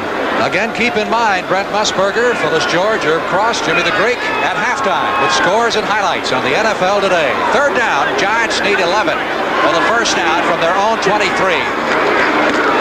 Peter trying to get outside and is stopped at the 25. Let's see if the Cowboys, yes, they do stop the clock, which will force the Giants to punt here. The Cowboys can either go for the punt block or maybe the big return on what will probably be the last play of the first half. So again, the two teams call timeout. I remember several years ago, it was a Monday night game. The Giants were at Texas Stadium. And a group of Giant rooters came down from New York, and they had a little flip card section. They were going to put up "Go Giants Go" at a certain point, get themselves on television to the fans back home. And I don't know what they were serving that night at Texas Stadium, but about the end of the third quarter, when it came time to make the big move, the signs came up, and it said "Ugh," and that's "Ugh." Well, you got a million of them, Frank. Well, another timeout killer. Fourth down. Giants need 8 for the first down. Well, this punt return will probably take about 9 seconds. See if the Cowboys come with a big rush or peel back for the return. They've got to be going for the rush. And New York knows it. Here they come. There they come. There they go. The kick is high and short and goes out of bounds at about the 45-yard line. 1 second left. And there's a penalty. Naturally. We've had a ton of them here in the first half, better than 100 yards worth of penalties. Looks like it's going to be against the Giants. Well, 1 second to go, and if Dallas takes this penalty, I wouldn't even punt again. It comes down to a question of what do you think your odds are? Better running a punt back for a touchdown or throwing a Hail Mary? Well, getting a punt block, just 1 second to go, you can run the play off. I'd say Dallas will. No penalty. No penalty. No penalty. Well, the flag was down, but they changed their mind, so the Cowboys will get the football at their 46 with 1 second left to play in the half. Time for one play. What do you think? Wind up and let it fly. Well, Dallas has worked on a play like every other team, putting maybe 3 wide receivers on one side and let them get down to the end zone and hope the ball will be tipped up in the air and someone will catch it. That's about all you can do here. Cowboys trail 28-21. And somehow you feel there's going to be a few more points scored in this game before it's over. Yes. First and 10 from the 46-yard line of Dallas. They go with the hit screen to Tony Hill, but that's the half. Tony saw the door close. There was nothing there whatsoever. And the first half ends with the New York Giants leading the Dallas Cowboys 28-21. Roger Staubach and I'll be back shortly.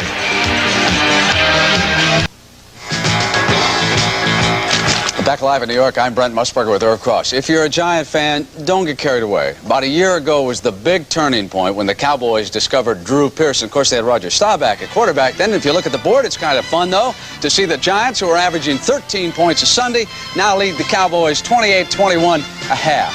But a lot of football to go. That's right, the Bears over Washington. You think it's Sid Luckman taking it out on Sammy Baugh in the 40s again when you look at that score. How about Pittsburgh and Tampa Bay? Tampa had closed in, and then the Steelers got a double ricochet touchdown to Lynn Swann.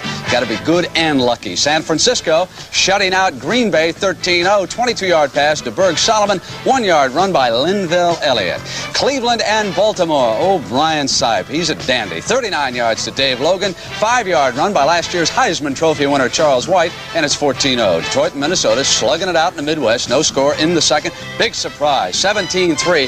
Pat Tilley has caught a 50-yard touchdown pass from Jim Hart, so the Falcons could be in trouble.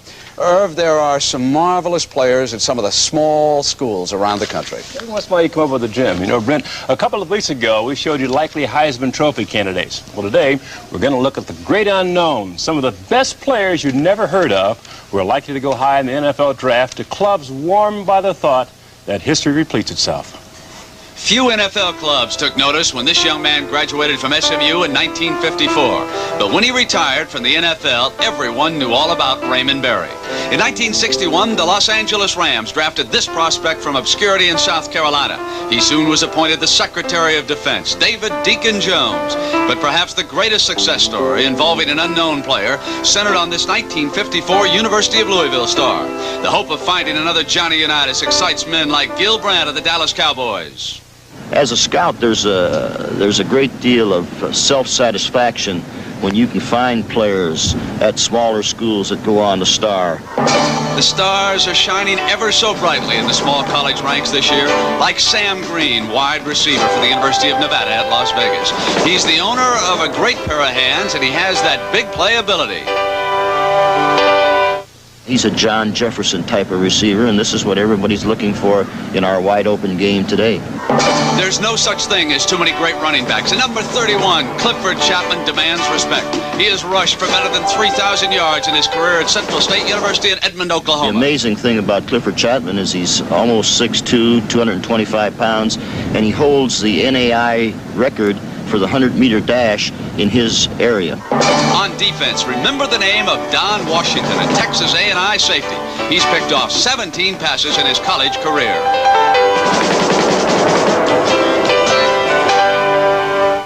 He's big, he's fast, and he has a unique ability of being able to close on a receiver. He will be one of the first defensive backs taken in the country come May when the draft is held. But perhaps the first unknown to be drafted this year will be Portland State's record-setting quarterback. Neil Lomax undoubtedly will be the surprise of the draft. He is big, he's strong, he's smart, he's got mobility. He reminds me a lot of Roger Staubach. He has the ability to make a team a contender within a few years. He has great ability for a small college player. You know, Brent, Neil Lomax had quite a day yesterday, didn't he? Yeah, it was Portland State, 105, Delaware State, nothing. Lomax completed 16 passes, 8 of them for touchdowns. He was indeed the only man in the country who had a better week than Ronald Reagan. We'll come back with the highlights as the NFL Today continues on CBS after these messages from your local stations. Had this many highlights on the Giants in 2 years. Would you believe what happened? They intercept Danny White 4 times. White had the Cowboys moving right off the top, Irv Cross, and then Brad Van Pelt just stepped in there and picked this one off, and you have to believe this may have turned the game around. You know, because White only threw 9 interceptions coming in this game. He's had trouble this afternoon. Then it was Phil Simms to Ernest Gray for the score. Well, he's a deep threat, and here cradles that one in to put the Giants to the board. Tony Dorsett round the left side for 11 yards and the touchdown, and it was deadlocked at 7. But then another interception, this one by Mike Dennis. This one really hurt because it set the Giants up in great scoring position, picked off there around the 20-yard line, and, of course, New York's not finished. Who are these guys named Larry Heater? Where did these people come from? Rookie out of Arizona, there he goes. Now, we all know where Tony Dorsett came from. Watch this run down to the Giant 1-yard line in the second quarter. What a big day, Brent. He carried the ball 11 times in the first half, gained 114 yards. This guy's got another 30 minutes to go yet, too, eh? Newhausen banged in for the touchdown. Then another interception. Number 10 again, big Brad Van Pelt. You know, Roger Staubach's doing that game for the Cowboys, for CBS. They'd rather have him on the field. Yes, sir. Tackle eligible, George Martin, the big defensive player, has got the lineman's green. Who is this Mike Freedy? I don't know where these people came from for the Giants, and I don't think the Cowboys do either. And Leon Perry for a touchdown. I'll bet you that Tom Landry's got the roster out right now trying to figure out who he's playing. Oh, here's a pretty play. Screen up the middle to Springs. They caught the Giants in a full blitz. Even though they had a 3-man rush out there, they had linebackers coming. Cowboys caught them just right, and, of course, Springs just sprints into the end zone. What an explosion in Chicago, Irv. Here comes Walter Payton for a 51-yard TD. You know, Walter's gained he's averaged about 88, 89 yards a game this year. That one, of course, is his biggest Longest run of the year, I believe. How about Vince Evans on this touchdown pass? What about this young man at the quarterback? Kind of like him. He's a strong arm. He's perhaps the strongest quarterback in football. He threw the ball 13 times the first half, completed 9 for 189 yards, and 3 touchdowns. Here's one of them. Joe Theismann made like Billy Kilmer. One difference. Hit the guys in the dark jerseys with this wobbler. And here comes Campbell down to the Washington 3-yard line. Let's go away from Big Walter this time and give it to Roland Harper on a 2-yard touchdown. Evans and Payton are not finished. Here comes a 54-yard touchdown to Sweetness, who in this game has doubled his touchdown output of the entire season. Now, Atlanta and the St. Louis Cardinals, and here's your man, Jim Hart, looking for Chris Cones, Atlanta was concerned, of course, about Hart's passing ability. We know they have great young linebackers, but if anybody can find a weakness in the defense, Jim Hart can. Hey, here's a receiver that's small, slow.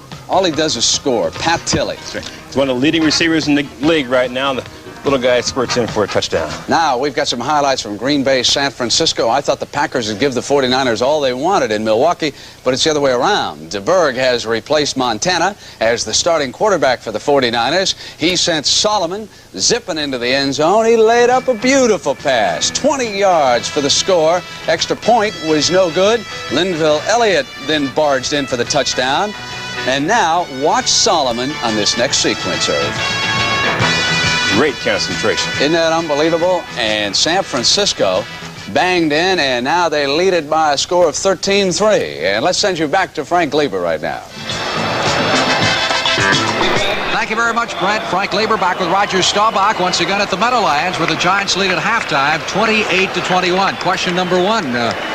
You think the Cowboys will make a quarterback change at halftime? No, I don't. I think Danny's the type of quarterback that can come back when he has some problems. He is suffering from the shoulder injury, but the big play before the half, the screen pass to Springs, I think put some confidence back in the team, and I would see him staying in for the rest of the game. The first half, of course, where the turnovers were critical, and Phil Simms threw the ball very well, and New York ran. The big play for Dallas was Dorsett's run. You get the impression, as we said earlier, there are going to be a lot more points on that scoreboard before it's all over. It's a wild woolly game.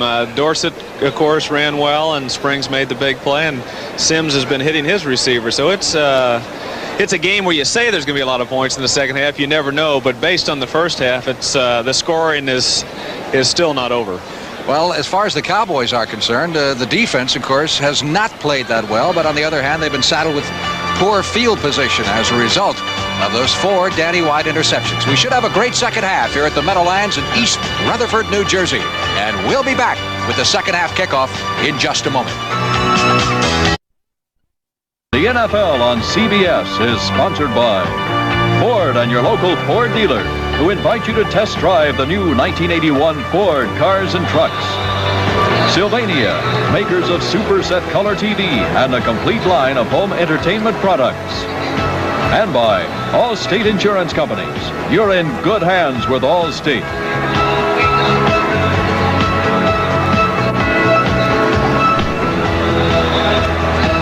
Both teams on the field now prior to the start of the second half. The lights are on here at Giant Stadium. It's a very cool, overcast afternoon. There's Danny White, the Cowboy quarterback, who had all kinds of problems in the first half. He wound up 5 out of 12 for 98 yards and 1 touchdown. But the big statistic, of course, was those 4 interceptions that the Giants picked off, enabling New York to run up a 28-21 lead. It is a little chilly. It was 37 degrees earlier this morning. And for a guy who played in his shirt sleeves when it was 10 degrees out, you look like you're freezing to death with a sport coat on. Well, it is. It's a little bit different up here. It's cold. On the field, it's just about right. There's not much wind. That makes a big difference in this stadium. The Giants played Denver a few weeks back, and the winds almost were 40 miles an hour at times during the game. So fortunately, there's not a lot of wind today, and it's not bad on the playing field, but if you're not out there, it's a bit chilly. Giant Stadium is completely enclosed, so the wind situation here would be of a swirling variety down in the field. Cowboys will be kicking off to start the second half. Raphael Septien doing the honors. Beasley Reese is the deep man in the kickoff formation. This one coming down to the far side to Nate Johnson, and Johnson picks it up at the 11, back to the 15-yard line, and he is stopped shy of the 20. So the Giants will put it in play from there. 1st and 10.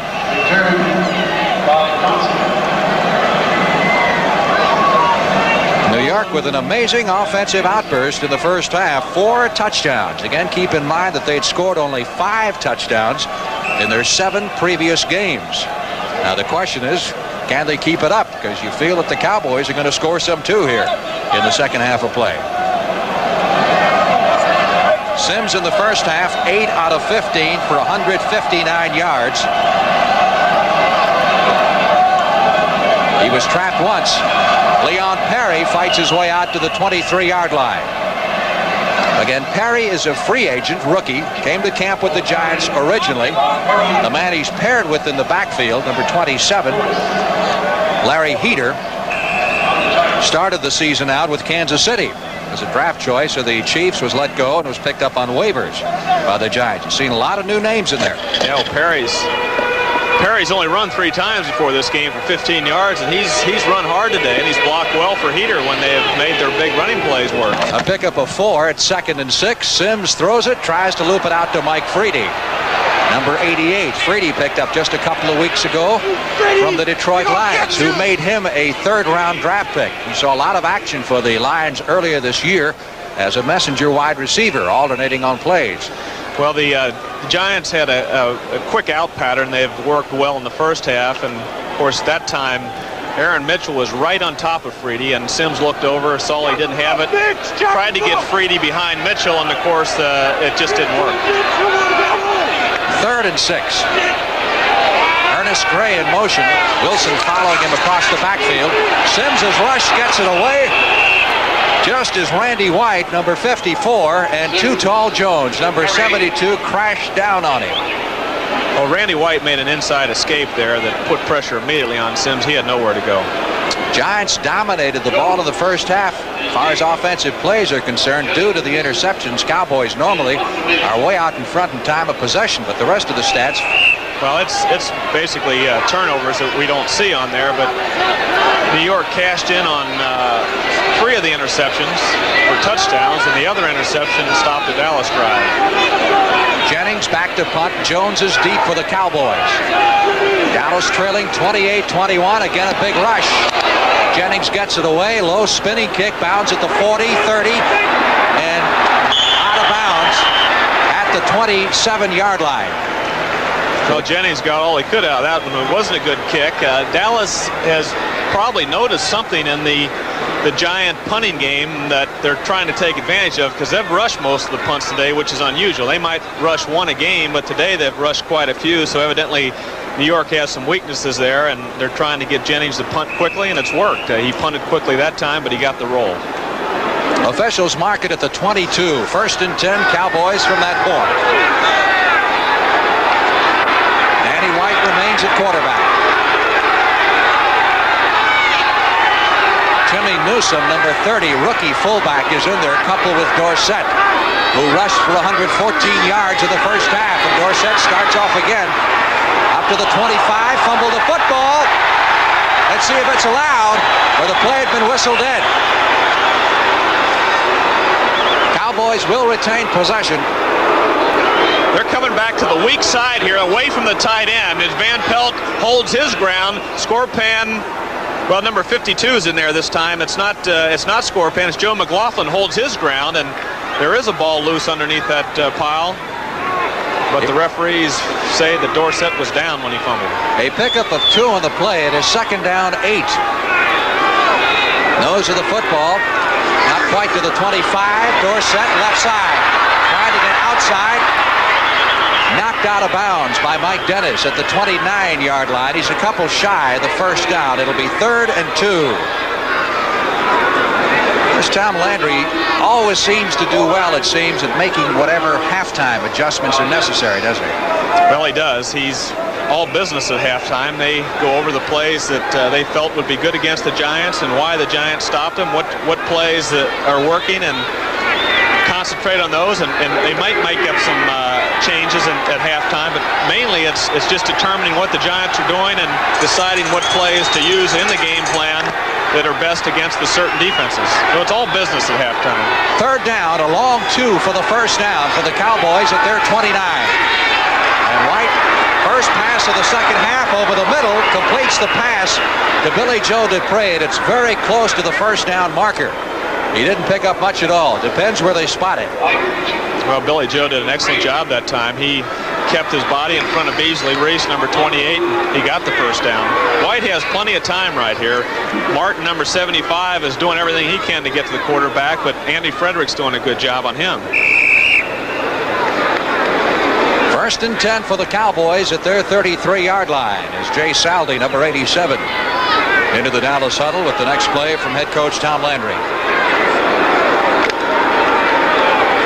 Cowboys with the number 3 offense in the NFC coming into this game. Dorsett started to his right, cut back in, reached the 36-yard line. Pickup of 3, second down 7. Van Pelt, number 10, making the stop.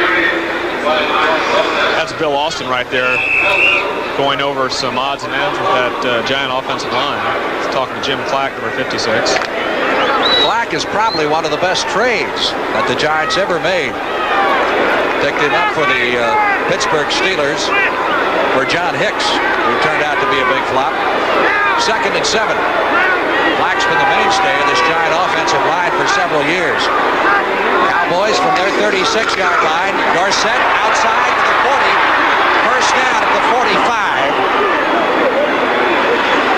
Haynes came up to make the hit, but Dorsett was already out of bounds. Yeah, Beasley Reese, number 28, slowed him down, but there was a blitz that time. The linebackers blitz. Someone did not get outside. Beasley Reese got out there late. Dorsett started inside, broke outside, had a lot of room except for Reese slowing him down, or he might have got down to the sidelines.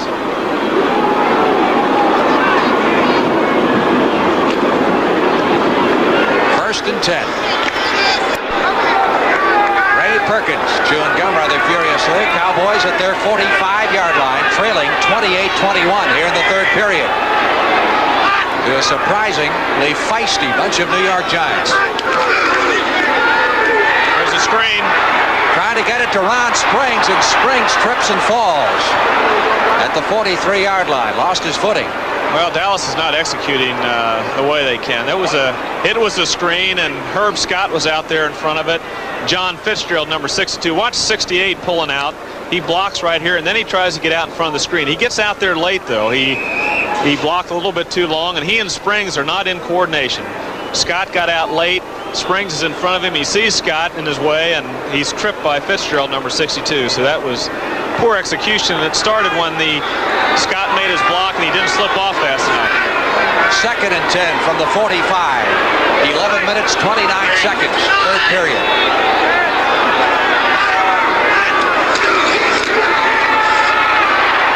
White looking downfield. Throwing that away. White is hot about something. Somebody obviously wasn't supposed to be where he was. What did I say? Well, you know what I mean. Probably true. Flag is down on the play, so bring it back to the line of scrimmage. Looked like he did not expect Hill to run a fly pattern, which Hill did. The option apparently lies with the Giants here. We'll get the call. Illegal motion, number 88. Decline the penalty. Third down. Drew Pearson was in motion.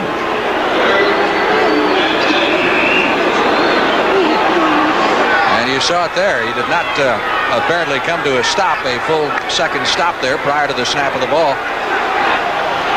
This is where Dallas has been the best in the NFC on its third down conversions. New York is last on third down, stopping the offense on third downs.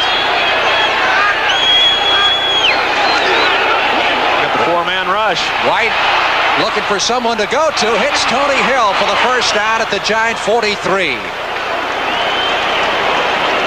Well, White had trouble in the first half throwing the football, and a lot of it's attributed to that left shoulder. He hadn't worked out all week in practice, but boy, the last few passes he's thrown, the one before the half to Tony Hill and this one are drilled well. They're right on the money. Tony had to jump a little bit, but he got his body in front of it. The ball was right there. Again, White took just 3 snaps all week. Has not worked out at all since Wednesday because of that bruised left shoulder. It is his left shoulder. But he says it's caused him problems throwing as well as handing off. First and 10 Something obviously appears to be wrong today. Newhouse takes the handoff and gets nothing.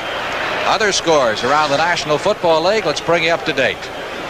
Redskins and the Chicago Bears. Well, the Redskins finally got on the board in the third period on a Theismann pass. 3-yarder to Ricky Clake. Vikings lead the Lions 10-0. A 67-yard pass from Kramer to Ted Brown. And the Browns in front of the Colts 21-6. Charles White scoring the latest touchdown. He scored twice, and Brian Sipe has thrown for a score to Dave Logan. Second down, 11. Our score, Giants 28, Cowboys 21 here in the third period. Dallas at the New York 44. Dorsett, left side, down to the 40, 35. Tony Dorsett is inside the 30-yard line to the 29, having his best day of the year by far. Now this is a play that's been put in just for the Giants. We haven't seen it all year. It's a delay back to the other side, back to the weak side, away from the tight end, and they're getting all kinds of running room over there. That's a Dallas first down at the 29-yard line. Key block was on number 70, Gary Jeter, that time. Dallas started this drive back at the 22. Dorsett has now got 148 yards on the ground in 16 carries. Drew Pearson in motion. Newhouse, 25, 20, 15, 10, 5, touchdown. Well, I tell you, that's a big play by Robert Newhouse, one of his longest runs in the last year or so, and he was going off the right tackle, rolled it back to the middle of the field, cut back and showed his speed. He runs like a bowling ball, but he's got good speed when he gets in the open. Here he goes. He runs the daylight. Good block by Fitzgerald, number 62, and Herb Scott, 68. And Tony Hill comes across. Mike makes a good block on Dennis, and Robert turned on some speed at the end and into the end zone, standing up. Septien will try to tie it up for the Cowboys with 8 minutes and 58 seconds left to play in the third period. Waters holding. The kick is good. Dallas has never been ahead in this football game. It's always a case of the Giants moving ahead and then the Cowboys coming back to tie it up. They've done that now 3 times.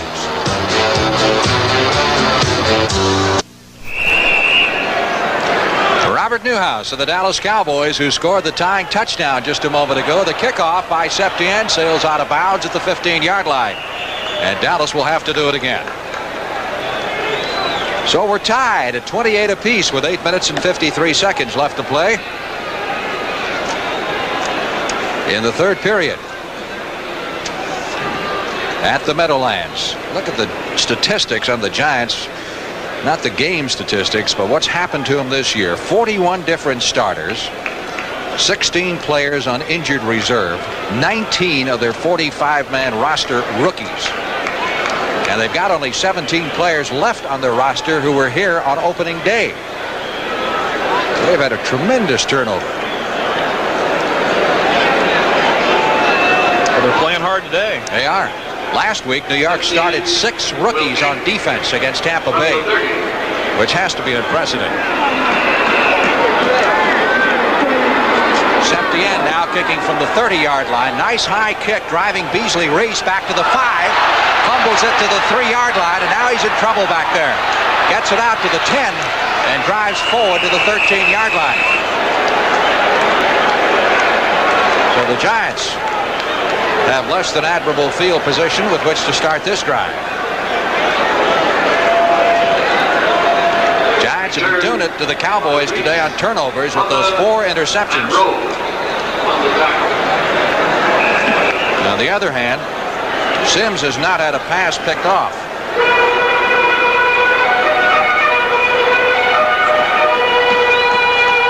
And the Cowboys haven't been getting the turnovers. They had 31 on the season coming into this game, which leads the entire NFL. Sims stepping back to his 5-yard line, sideline throw, completes it to Mike Freedy out at the 23, very close to the yardage necessary for the first down. Well, that was a nice catch by Freedy. He gathered that low pass in, and the ball was just a few inches off the ground. It's a fake, the running fake right there, and Sims has people in his face, but he still gets rid of the ball in front of Aaron Mitchell, number 34. Nice catch by Freddie. You figure the St. Louis Cardinals might be down a little bit after that heartbreaking loss to the Cowboys. Not so. They're in front of Atlanta in the second period, 24-6. Otis Anderson has just scored on an 8-yard touchdown run. Measurement here. I'll tell you, St. Louis lost a heartbreaker last week. Dallas pulled it out there in the closing minute. But St. Louis has played well the week before they'd beaten Baltimore. First down for the Giants at the 23-yard line. They come to Dallas next week. Ray Perkins, great All-American at Alabama, wide receiver with the Colts.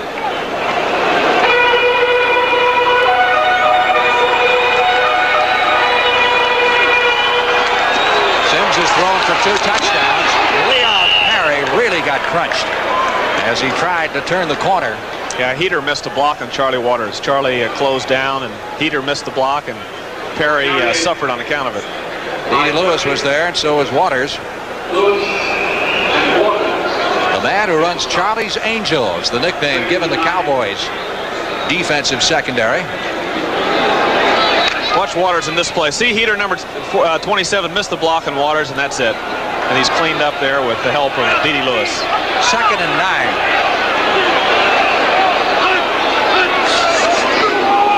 Heater out to the 25-27-yard line. Giants are going to be looking at a 3rd and 7.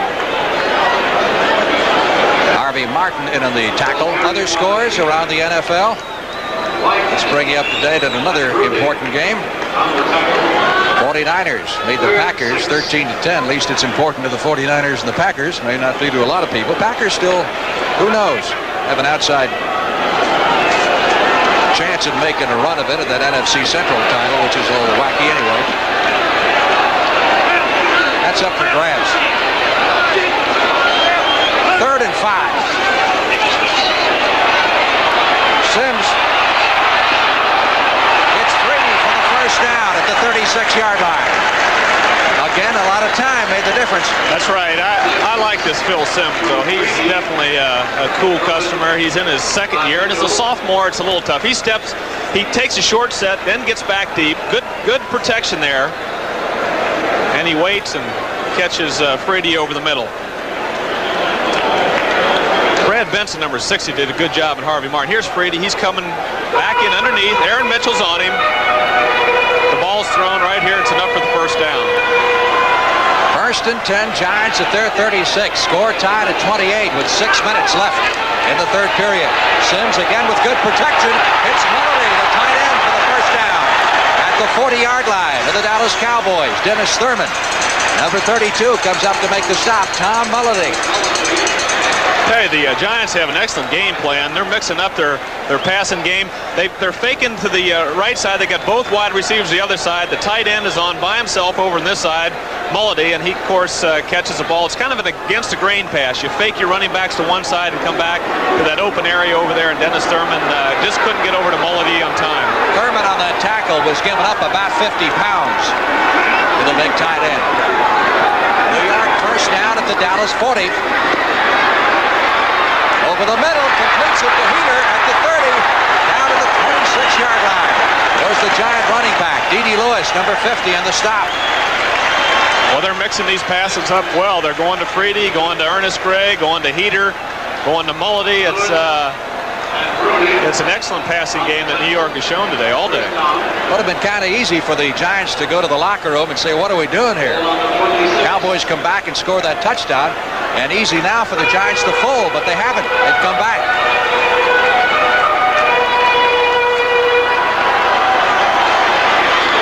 First and 10. Ball is at the Dallas 27. Sims looking to Gray, and he's got it. 15, 10, 5. Ernest Gray scored. We've got a penalty back at the line of scrimmage. That's going to be against New York. That will be the 2nd touchdown the Giants have called back this afternoon because of a penalty. They're going to get Gray for pushing off. Offensive pass interference. Yep, that's a big That's a big play and really hurts New York. That'll move it back to the 36-yard line. Offense interference on number 30. Oh, they got it on number 30 on Perry, pushing off. And he wasn't even a factor in the play. That's where the shame of it is. He had nothing to do with the play itself, but he must have run into a linebacker or just knocked someone over with an offensive pass interference and not even being a factor in the play. Gray scores, so that's a big setback for New York. Just under 150 yards in penalties against these two clubs, and quite a few more have been declined. First and 20. Giants at the Dallas 36. Sims, sideline throw. Pass Gray. He got 10 back. It'll be second. Call it 11 for the first down. Yeah, I tell you, Sims is really throwing that ball. He's on target. He waits, watch him pump the ball right. Then he drills the ball right into the chest of Gray in front of Aaron Mitchell, number 34. She'll spot the ball at the 26-yard line. Make it second and 10.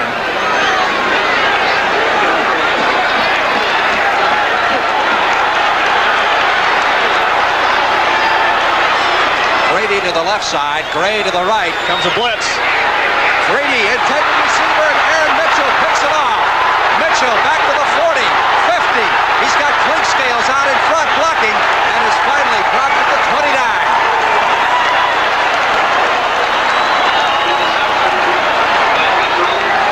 Well, Sims went to the sideline on the blitz, threw the ball a little bit behind. Mitchell was in good position, made the interception.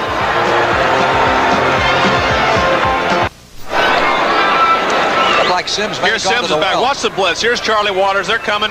And the cornerback doesn't have any help in the middle of the field, so he's favoring the inside. The ball's thrown behind, and of course Mitchell's right there.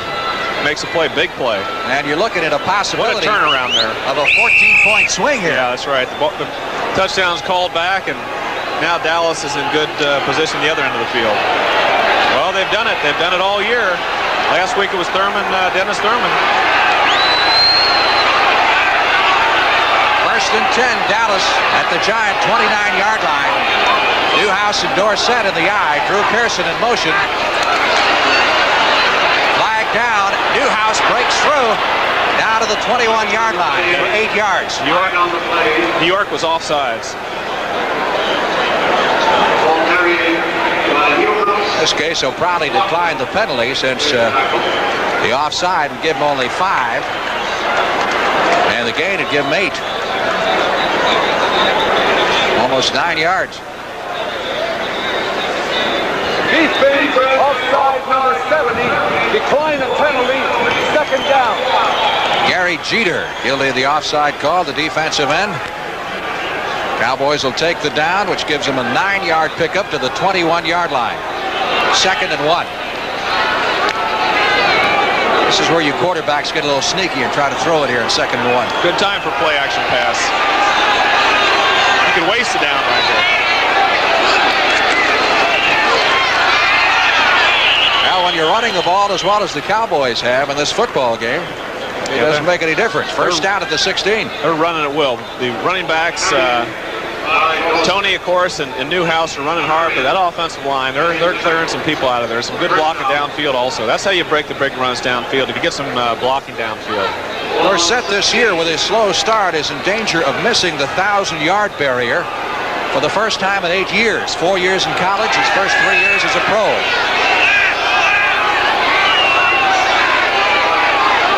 First and 10 from the 16.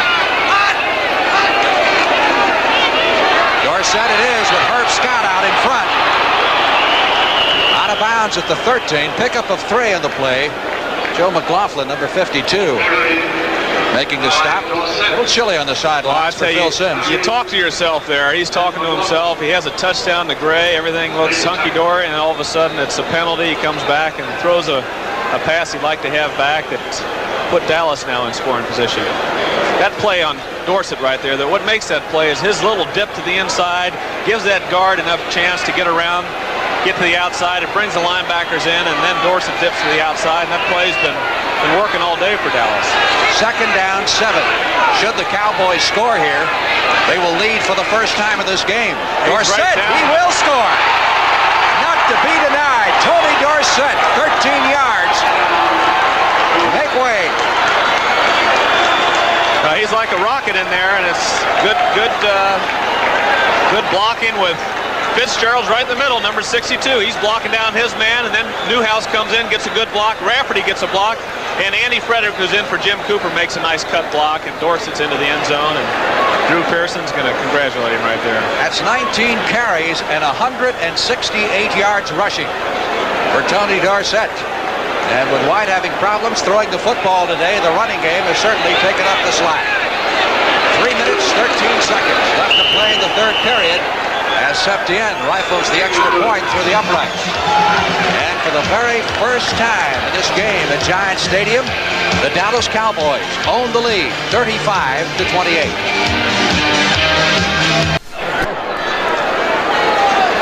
Septien ready to kick off for the Cowboys. Light rain has started to fall here at the Meadowlands. There was a possibility of rain in the forecast today. Beasley Reese at the 7, back to the 15-yard line. Reese fighting his way out beyond the 25 and is finally dropped at the 27. The umbrellas start to pop up. And this is a rather chilling rain here. The temperature, I believe, has fallen into the 40s now, upper 40s. And getting a little colder for the Giant fans, particularly. New York led at halftime, 28-21. But the Cowboys have come back with the first 2 touchdowns in the second half. They go into the lead for the first time, 35-28. Leon Perry caught at the line of scrimmage by Randy White, who many will tell you right now is the best defensive lineman in all of pro football. I can't think of anyone in the league playing any better. There won't be many that argue with that, Frank. He's had a sensational year, game in and game out. He hasn't really had a bad game. Randy normally plays very consistent, solid football. Steelers and the Bucks, Redskins and the Bears. Redskins scored another touchdown and a Joe Theismann touchdown pass. That game's at the end of 3 quarters now. Sims floater over the middle. Didn't quite get it to Tom Mulledy, number 81, the tight end. Well, that's a typical pass against the zone where the cornerbacks come up, the safeties go back, and you send that tight end down the middle. That's the weakness, and you just got to lay it over the linebackers, and it's got to be a perfect pass. That case, it was just out of the reach of Mulledy. Dennis Thurman, number 32, put a nice pop on him. Dennis is about 178, Mullidy's about 220. 3rd and 10 for the Giants at their 27-yard line. Good afternoon so far for Phil Sims, with the exception of the 1 interception. Larry Heater in motion. Sims back to throw it. Harvey Martin chasing him down back at the 10. He's back at the 5-yard line. Larry Cole's after him now, threads his way upfield, finally lets it go for Heater downfield, and Heater makes the pass at the Dallas 30. What a play! And you believe that play. I'll tell you, you won't see many more than that. There's Randy White and Larry Cole are back talking to himself, and Harvey Martin also. They all had a shot at him. Watch Sims. Now he rolls it right. There's Harvey's got him. He gets away from Martin. Now watch Larry come. Bam! Larry gets hit right there. Here's Randy. Sims cuts inside of him. Another good block, and he just wings it downfield. And Heater, number 27, that's a tough catch right there. That's over his shoulder. He's got a man right on him. Actually, Solomon's in pretty good shape. It's just a heck of a throw and a heck of a catch. And the Giants are driving with a first down at the Dallas 30-yard line with 1.5 minutes left to play in the 3rd period as they go for the equalizer. They trail 35-28. Freedy wide to the left side. Ernest Gray is flanked to the right. Second man through is Heater. After that long run by Heater, you think you give him a play to catch his breath. I tell you, Sims can do it. He's got good feet, moves well, and he can throw the football. Pick up a 4. He's got a bright future ahead of him. 2nd down, 6. Got a little wet down there on the Giant bench and elsewhere. Giants at the Cowboy 26-yard line. We're in the final 40 seconds of the third period. Leon Perry cuts inside, has the first down, and is run out of bounds at the Dallas 16. Well, I'll tell you, Leon Perry got around that corner, showed some speed, and if we get a chance to see this again, he just ran right over a couple people. He put that head down and looked like Earl Campbell running over people right here. Here's the play right here. Good block, and there's Clack is getting out there. Good block on Steve Wilson. And, of course, he pops Dennis Thurman right there. Hard to tell who came out the worst end of that. Yeah, that was pretty good. I'll tell you, Dennis is a tough character also. I'll tell you, he did run a bit like Earl Campbell. Did Mr. Perry. First down for the 16. Heater trying to get outside. He's in trouble there. And trapped for a loss of 4 yards as the Cowboys, John Dutton, number 78, broke through with an assist. Also, Jones. Ed Jones makes a play right here. Ed makes it upfield, prevents him from going outside, and then Dutton comes in to clean up. Bob Bruning, Hegman, all of them are over there, but Ed Jones forced the play back inside, and that's what made the play. Big Ed number 72 is having another fine year after a little bit of a layoff last year, a vacation. I don't think it was a vacation. Boston. I don't think he looked at it. Ed wouldn't look at it as a vacation. No, not at all. That's the end of the third quarter. Exciting football game and another quarter to go, so come back. Rain pelting down now here at the Giant Stadium in East Rutherford, New Jersey. Aren't you glad you're up here instead of down there? This is the time to be up here. There's no rain in the booth. Long-suffering New York Giant fans, they've gone through 17 straight non-championship seasons. And it's going to be a while before they turn it around, but their Giants are giving the Cowboys everything they can handle today. Here comes Waters again. Here comes Waters. Perry didn't have a chance to turn around, and Sims obviously had to deliver the football a lot faster than he wanted to. Waters started his blitz, came back out. Benny Barnes continued. Benny Barnes, number 31, put the pressure on Sims. So they're into a big third down play here. Can you just forget about rain like this when you're out there just completely? Well, it's not it's raining. It's not a major problem. If you have the wind blowing and rain, then you have the slippage on a football, especially in the passing game. But this is the one advantage here of the AstroTurf, of course, of not getting mud in your eyes and your ears. Third down, 15. Giants at the Cowboy 20, trailing by 7. Sims going for Mullity. Touchdown! I'll tell you, these Giants are coming back. They did not give up, and that was a heck of a play right there. Mullity was on a corner route. He went downfield, broke to the corner, broke to the end of the end zone. Benny Barnes was on him. Sims again, like he's done all day, he's put the ball in the money. Other than the one pass that was intercepted, he has thrown sensational day. This guy's done everything. Here he goes. He's got Benny Barnes is trailing Mullity, but the ball is right there. It had to be right there because Benny's on top of him. Mullity looked it in, and it could be a tie game. If the center can get the ball back. Tom Landry has also changed into rain gear. Snap was a little bit high, but Danilo got it through. And we're tied again. Just 12 seconds deep into the final period of play. It's the New York Giants 35 and the Dallas Cowboys 35.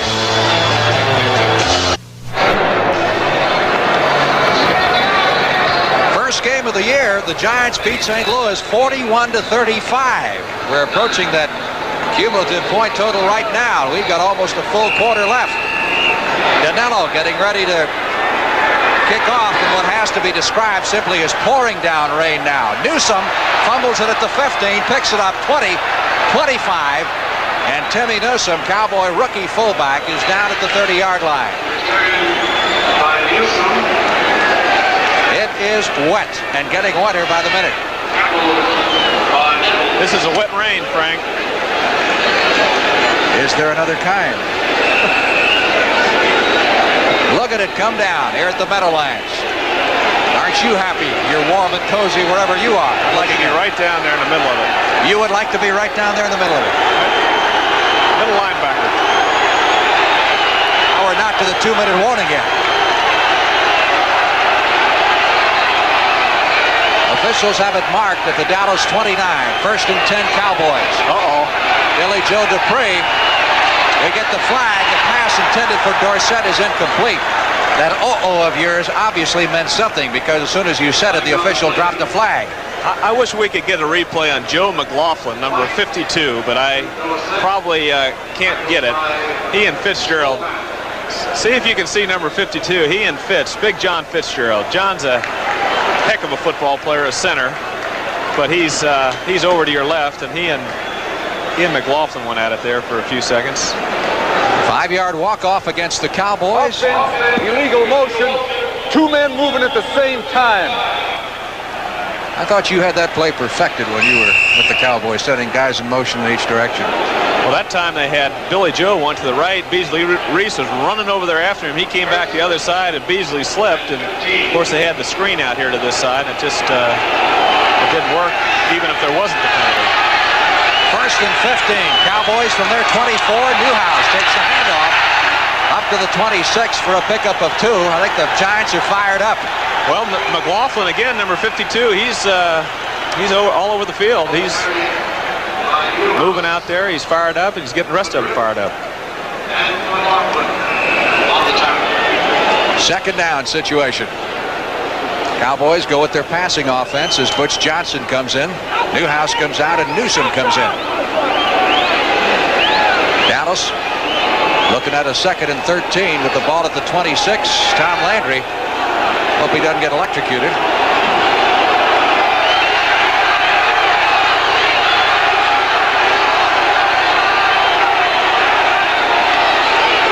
On the delay to Dorsett. Well, he put one move too many on and finally slipped and fell. Well, that's the play that's been working all day. It's kind of that delay and going back to the weak side, and Dorsett didn't have much room there, and then he tried to cut back, fake to the inside, go outside, and he slipped. That Giant defense now, the linebackers, you know, you think of the Giants, you think of Kelly, Carson, Van Pelt, Dan Lloyd last year. Now there's guys like McLaughlin, Scorpan, Marion. But right now they're playing. They're playing along with Van Pelt as the only veteran linebacker. The linebackers are giving them good support right now. Interesting statistic there. Dallas has dominated in the 4th period throughout this season. Giants have scored the only touchdown of the 4th quarter so far. From the shotgun on 3rd and 13, Danny White, sideline throw, knocked away by Haynes. Haynes timed that just right. The ball was thrown out there. It was thrown out there in good shape. It was a deep comeback to Drew Pearson. He was man-to-man on Haynes, and Haynes waited just at the right moment before he hit Drew Pearson. It was a good defensive play. Danny White comes in to do the punting.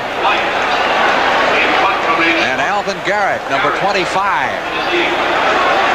is deep for the New York Giants, standing back at his 25-yard line. Only one punt for White this afternoon.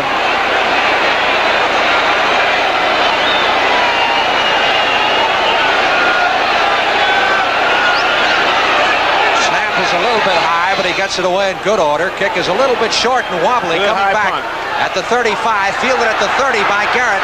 Trying to get outside. Garrett is at the 40-yard line and run out of bounds at the Giant 41. And that was a good job, Frank, by Bill Rowe. Bill strung that to the outside. We'll return to Giant Stadium after this word from your local station. You know, we talked to Drew Pearson earlier. I had a chance to. You know, he's from this area, and he's got a real fan that's not here today. He usually has a big crowd here, but Sam Pearson isn't here. He's a friend of mine. Sam's home watching the game, and I talked to Drew about it. Well, it's a great feeling to be able to play here and be able to be in this position where I'm playing in front of my home folks and having a chance to break the Cowboy all-time receiving record. And that coincides with everything and turns out to be a natural psych up for me entering this particular football game. I do have a low point. My father is not going to be able to make the game because he is sick with cancer, and he's trying to deal with that. And the conditions here don't permit him to be here today, but I'm going to try everything I can to try to get that record today just for him and get that football so he can feel like he's part of it. Hey, Jim. Well spoken. Leon Perry on that first handoff for 3 yards for the Giants. It'll be 2nd down 7. I'd like to say hi to Sam because I remember him sitting in the front row of this stadium and in Philadelphia, anywhere close in the East, and rooting for Drew, and I'm sure he's home rooting hard today. Pearson has caught 2 passes thus far this afternoon. He needs 4 more to set that Cowboys all-time receiving record. Officials have it marked at the Giant 43. Larry Heater gets the call. Heater breaks to the outside, across the 45 and up to the 48. It'll be 3rd and 3 for the Giants. I tell you, Joe Theismann has got a comeback going for the Redskins. 3 touchdown passes now in the second half.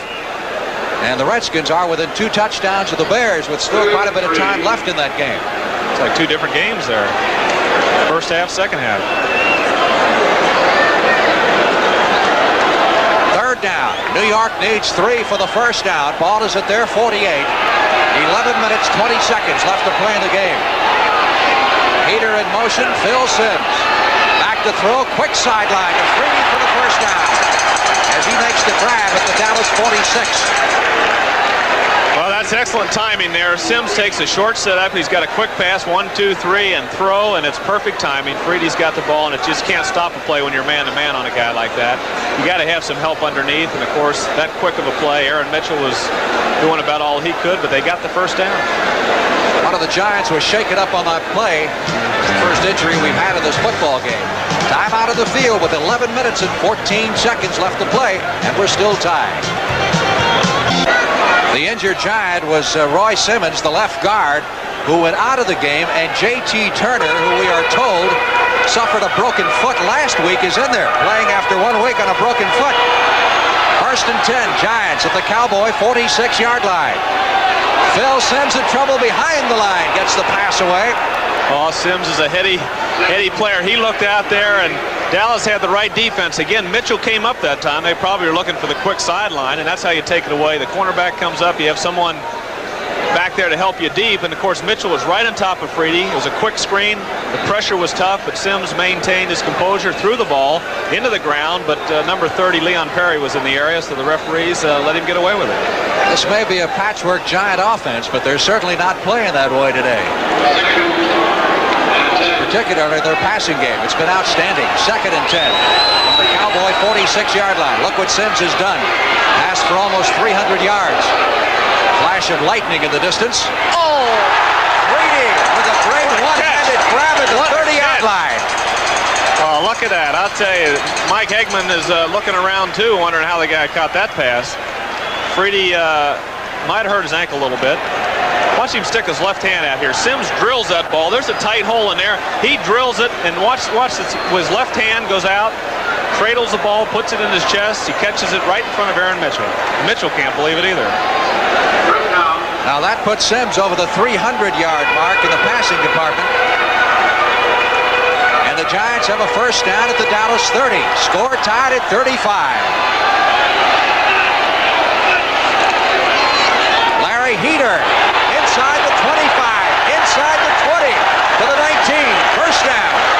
I'll tell you, that Larry Heater is the number 2 rusher with the Giants. He's been an unknown commodity in the past. He's got 172 yards before today, but he's getting good. Look at Leon Perry, though. He knocks him out of there, too. He hits Dutton, he hits Waters. Boy, he's a fighter, too. Look at them both. Both of them are fighters, and Heater brings that ball inside the 20, and it's a first down. Freedy has now caught 6 for 116 yards. Far and away the leading receiver in the game. Nose of the football just inside the Cowboy 20. First down, Giants. Larry Heater again to the 16. And then shoved back. Pickup of 3. It'll be 2nd down 7. Whenever you see the fullback, Frank, when you have that I formation, and the I formation with the 2 backs behind each other, kind of like some people we play doubles in tennis, you get 2 guys behind each other in an I formation in football. That fullback is really a critical blocker, because when you go inside, that fullback is the lead blocker, and he's got to clean up any linebacker or any stunts. And I'll tell you, Perry today has run well, but he's also blocked excellently for Heater. Heater's got 67 yards rushing and 21 carries. He's the Giants' leading rusher. There's Perry breaking through, fighting his way. The ball comes out of there, and the and see. Cowboys have it. Dallas gets the ball at the 4. Big break. Just talking about Perry. He was fighting what he's been doing all day, and he fought a little bit too hard there, and the ball popped loose. The veteran D.D. Lewis, number 50, comes up with a big fumble recovery. That was a big recovery right there. Watch him. He's fighting for that extra yardage right here. Right here. He's almost stopped, and the ball's pulled loose. Clack almost gets to it.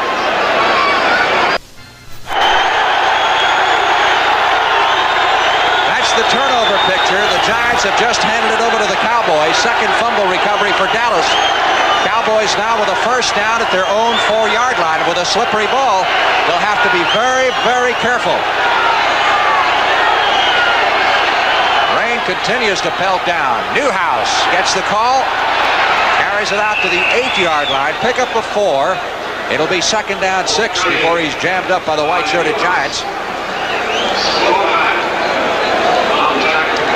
Just think somebody doesn't score, we'd be looking at 15 minutes of sudden death in this one. Well, there's been 6 turnovers today, and they've all been costly.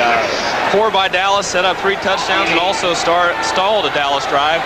2 by New York. 1 set up a touchdown, the other stalled a New York drive. So all 6 have been a factor in this game. Second down, 6. Cowboys from their 8. Jay Saldi, the tight end in motion. Dorsett with the handoff.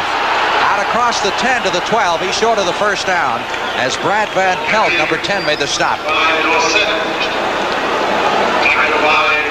Giants get the Green Bay Packers next Sunday here at the Meadowlands. Cowboys return home against St. Louis. Well, this is a big third down. 3rd and 2. Dallas has got their 2 tight ends in there. But New York would love to bottle them back here.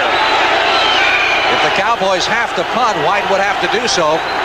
Well, they don't. Dallas has got 2 wide receivers in there, so this could be a... well, if they don't pick up the first, they will. Passing situation. 3rd and 2, they might throw. That's what they're going to do. On 3rd and 2, White with all kinds of time. All kinds of time, and it's intercepted. It's picked off by Haynes. There's a flag down as Haynes runs it back. I don't think it's a flag. I think he's just marking the ball. No, it's a flag. That's a yellow flag. And it's going to be against New York. Oh, I'll tell you, that's a rough call there. It's going to go against the Giants.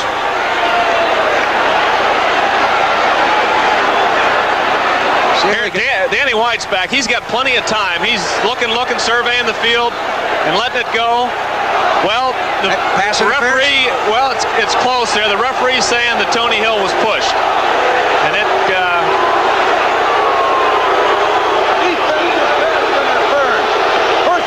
Pass interference on Mark Haynes, that's 36. Yeah, 36. Again, you see Haynes going into the back of Tony Hill. It's very, very close, but here we can see a better view of it. Right there, I'll tell you though, that referee is looking from the other side, and I thought he played the ball well, and I didn't think that was a good call.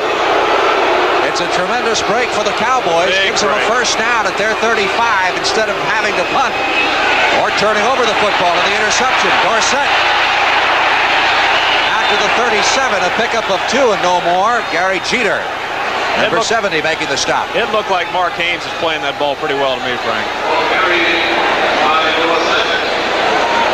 He might have given him a little nudge in the back there where we were kind of shielded off before the ball got there. Where that flag came from, though, it would have been difficult for that referee to see that. He saw something.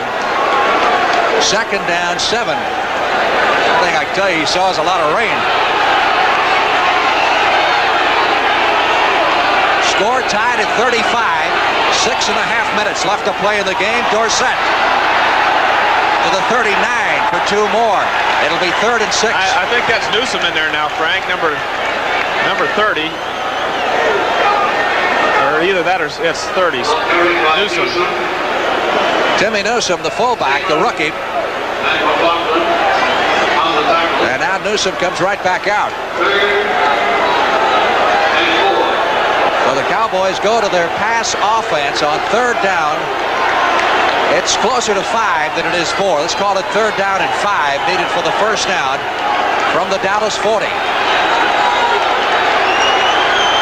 Giants got Butch Johnson and Tony Hill wide to the left side, and Drew Pearson split to the right. Johnson in motion from the shotgun. Wide in trouble, lets it fly downfield, nobody there. Johnson was the closest man to the ball. He was going one-on-one with Mark Haynes. Well, White gets rid of that ball. He had the pressure, and also he was stopped from going to the outside, so he just let it fly downfield. Pretty heady play there. Good pressure, excellent defense by the Giants. Tommy Kramer has just thrown another touchdown pass for the Vikings, who lead Detroit 24-0 in the third period. Alvin Garrett, number 25, trying to keep those hands warm. White to do the punting. 5.5 minutes left to play in the game. Nice high kick, a little bit short. Fair catch, fumble by Garrett. The indication. That's another, looks like Dallas is indicating it's their ball. Had no indication from the official yet. They're not sure until they unpeel. Well, that's a big one down there, I'll tell you that. 5 minutes to go in the game. They still haven't said who's got the football. Probably a lot of wrestling going on. Giants are pointing one way. Dallas is pointing the other. The guy in the striped shirts are the ones you have to watch where they're going to point. And the striped shirts. Ray Perkins, the beleaguered Giant head coach. Well, Giants get it. The Giants have recovered the fumble. We've got an injured player. Well, Anthony Dickerson is not happy at all, number 51.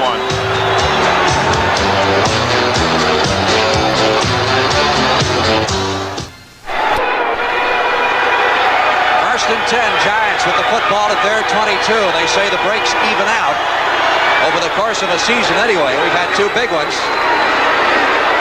Cowboys got a big one a moment ago on the pass interference call, and now the Giants get a big one. Easily raised by the recovery on that fumble by Garrett on the punt. It wasn't actually a fumble, it was a muff, because he never had possession. Cold, chilling rain continues to fall as it has most of the second half here at Giants Stadium. 2nd and 7, Giants with the ball at their 25-yard line. We'll keep close tabs on the time for you. The clock is moving at 4 minutes and 50 seconds. Giants 35, the Cowboys 35. Phil Simms over the middle. Ernest Gray almost has it taken out of his hands by Steve Wilson. Yeah, Steve Wilson was in good position. Phil Simms tried to force that one in to Gray, but this time Wilson really had excellent position and probably could have intercepted that ball if it wasn't wet. 3rd and 7. Let's go to Brent Musburger. Frank, the NFC Central is becoming a wide-open race this afternoon. Watch here as Tommy Kramer throws a 22-yard scoring pass to Ricky Young, and suddenly it has put the Vikings ahead of the Lions by a score of 24-0. Quickly back to Frank Lieber. 3rd and 7. Giants at their 25. Here they come. Simms over the middle, has to throw it away. Intended for Mullity, the tight end. Well, Dallas has got that strong safety blitz. Charlie Waters isn't on that 3rd down. He's right on the line of scrimmage, and no one's picked him up yet. He's pressured Simms every time. That blitz has worked very well for Dallas today on 3rd down. Dave Jennings, the top punter in the National Football Conference, trying his hands. He'll punt from the 10-yard line. Cowboys have James Jones as a single safety standing on the 30.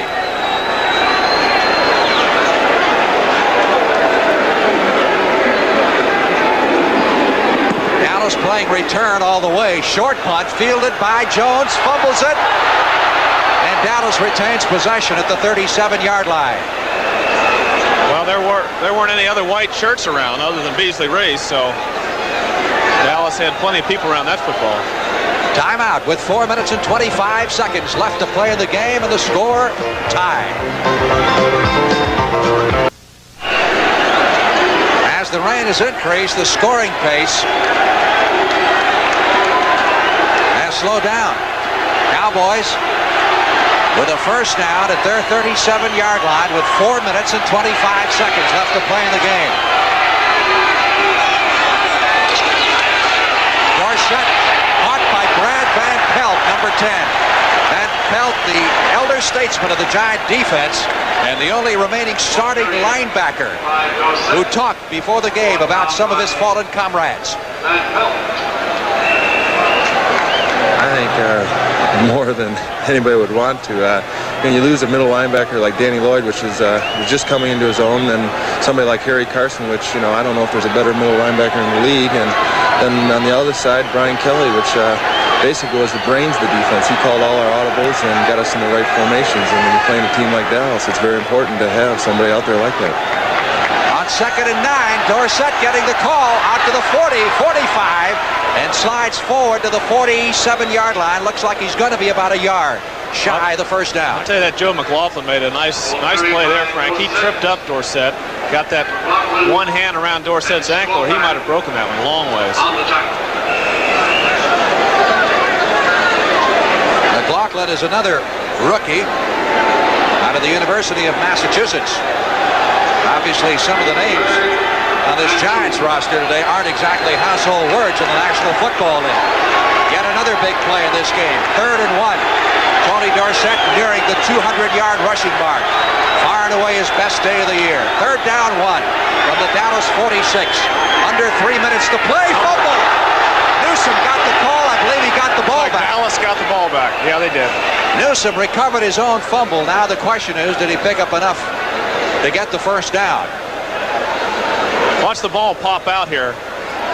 It's an inside play, and right about there goes the ball. He loses it immediately. He just never really had a handle on the ball, and it looks like he either fell on his own fumble or someone got it back. In fact, it is Newsome down there at the bottom of the pile, and I think he squirmed probably good enough for the first down. Close enough for measurement, certainly. This will be a very important measurement. If they don't get it, it's a punting situation. Score tied at 35. It is that close. It is a matter of inches. 4th down, and certainly less than 6 inches needed for the first down. Danny White says 2. All right, you going to go for it? Well, I would guess, if I was going to guess, I would say Tom Landry would not go for it, but he is going to go for it. I would think with the rainy day and everything else that kick that ball back and hold New York, but they're going for it. It's 6 inches, and Danny White's going to call timeout and talk it over. 2 minutes and 28 seconds left to play in the game. Timeout called by the Cowboys as White will talk it over with head coach Tom Landry. And Roger Staubach and I'll be back at the Meadowlands right after this. Final score, the Bears have held off the Redskins and won it 35-21. Our score is tied at 35. A big call coming up with the Cowboys, who have 4th down and 2 inches, and they'll go for it. They're going for it. I would wonder, Coach Landry normally wouldn't go for this, but he feels there's 2:28 to go. He's going for the win, and that's why they're doing it. They don't have Dorsett in here. They've got James Jones at tailback. Ball is at their 47-yard line. And the handoff goes to Robert Newhouse, and it'll be close. Cowboys feel they got it. The Giants feel they didn't. And again, a measurement will determine. That last little lunge by Newhouse, I think, got it. Keep in mind, he needed only 2 inches. Oh, the Giants are signaling the other way, but again, it doesn't matter because they've got to measure it. Newhouse had a lunge there. He was hit and almost didn't make it, and then he lunged, and now it's going to be questionable until we see the measurement. If the Cowboys don't make it, the ball goes over to the Giants at the Dallas 47, and you'll hear a tremendous roar from these Giant fans. Well, that last lunge of his, I think, is... Giants get it. Cowboys did not make it. Well, I guess that last lunge wasn't enough. Not quite. I really thought he had it on that lunge but I guess House isn't quite tall enough. If he was maybe 6'2", he would have made that on that lunge. Apparently took Dorsett out on that play to get a little more blocking help in there for Newhouse. Because Jones was in there. Well, the ball was handed off into the backfield, and that's always there's always something can go wrong there. It wasn't the safest play you could run, but again, you can second guess it all day because it didn't work. A flea flicker. Back to Sims it goes. They're going long for Freedy. Wilson is out there. Freedy makes the catch at the 6-yard line. First down, goal to go, Giants. The old flea flicker. Mike Freedy, a reject of the Detroit Lions, has been spectacular. As Perry took the handoff from Sims and then lateraled the ball back to his quarterback, the old flea flicker. Well, I tell you, Dallas was not fooled by the play, Frank. They were back there. Mitchell was back. Wilson was back. Wilson was right on Freedy. Mitchell was back on his man on the other side.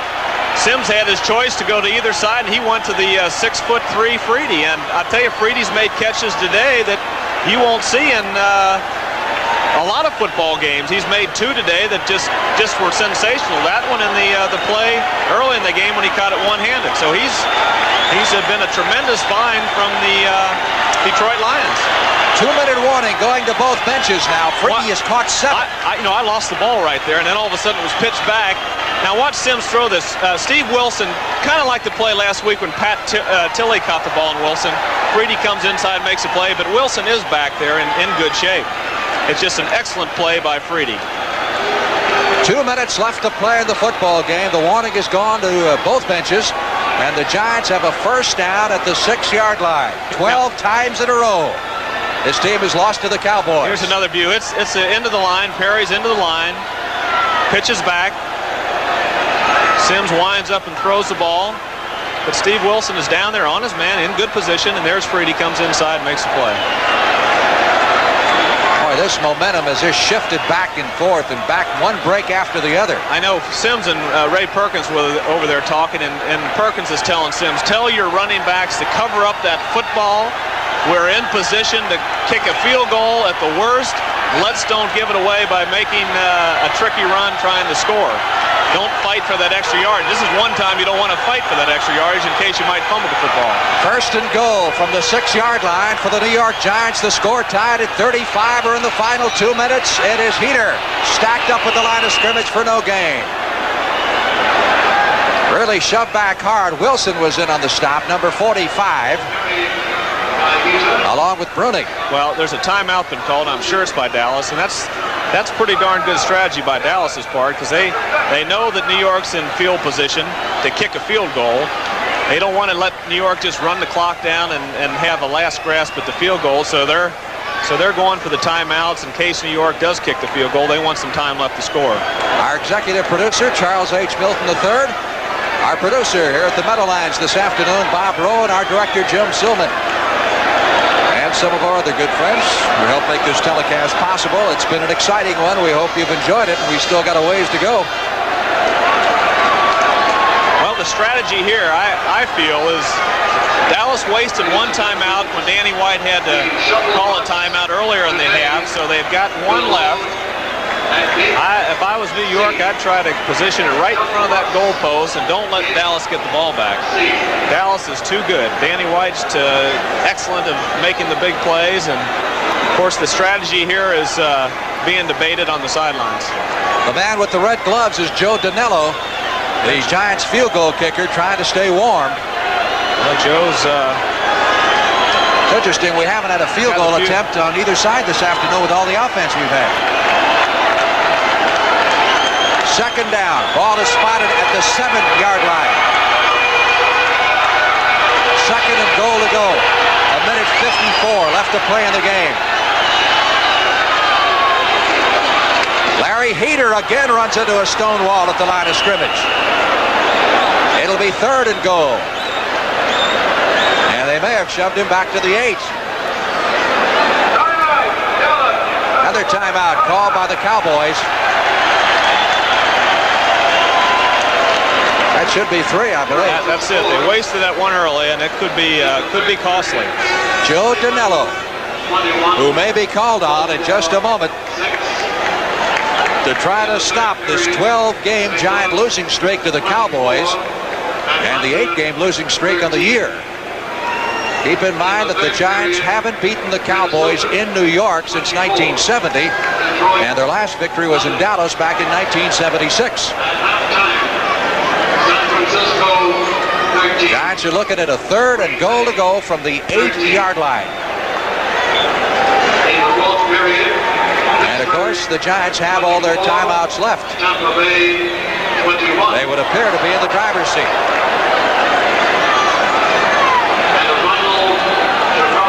White getting loosened up himself, anticipating getting the football back at some point. Well, he knows that he's got to get him at least in field goal range, assuming that New York kicks the field goal.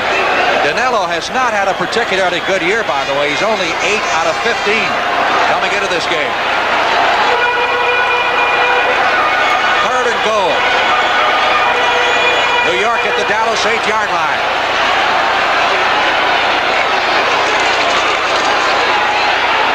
The bootleg, Sims thought he could fool the Cowboys, but it wasn't to be, and he lost a yard. Aaron Mitchell was waiting right there, and Heather was over there. Mitchell's got a few words for Sims. But here he is. He's right there, and he's nowhere to go. So it'll be up to the field goal unit now.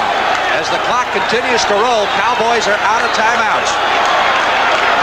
Well, New York's going to probably let it run down to least amount of time they can take a timeout. 30-second clock has 10 seconds left on it. Certainly they'll stop it before they get to 0 here. They don't want the 5-yard penalty. We're down to 2. Maybe they are going to take the 5. Now the 30-second clock has run out, just recycled. But they did call the timeout before it ran out. I tell you, he barely called it, and that's a big difference between kicking from your 10-yard line or your 15-yard line. Tonight on CBS, evening starts with 60 Minutes, followed by Archie Bunker's Place. You'll see the season premiere of One Day at a Time, then Alice, the Jeffersons, and part 2 of the season premiere of Dallas. All tonight on CBS. We still don't know who shot JR. But we're going to find out before too long. All right, pressure on Danilo. 8 out of 15 on the year. The ball is about at the 10-yard line, just shy of the 10. So we're looking at approximately a 27-yard field goal attempt. Danilo, between 20 and 30 yards, has hit 3 out of 4 on the year. Scott Brunner, the rookie, to hold it. Now, keep in mind, they've had problems with the snaps. That's right, Frank. They've had problems with the snaps. 27-yard field goal attempt. 1:10 left to play. Perfect snap this time. Kick is good.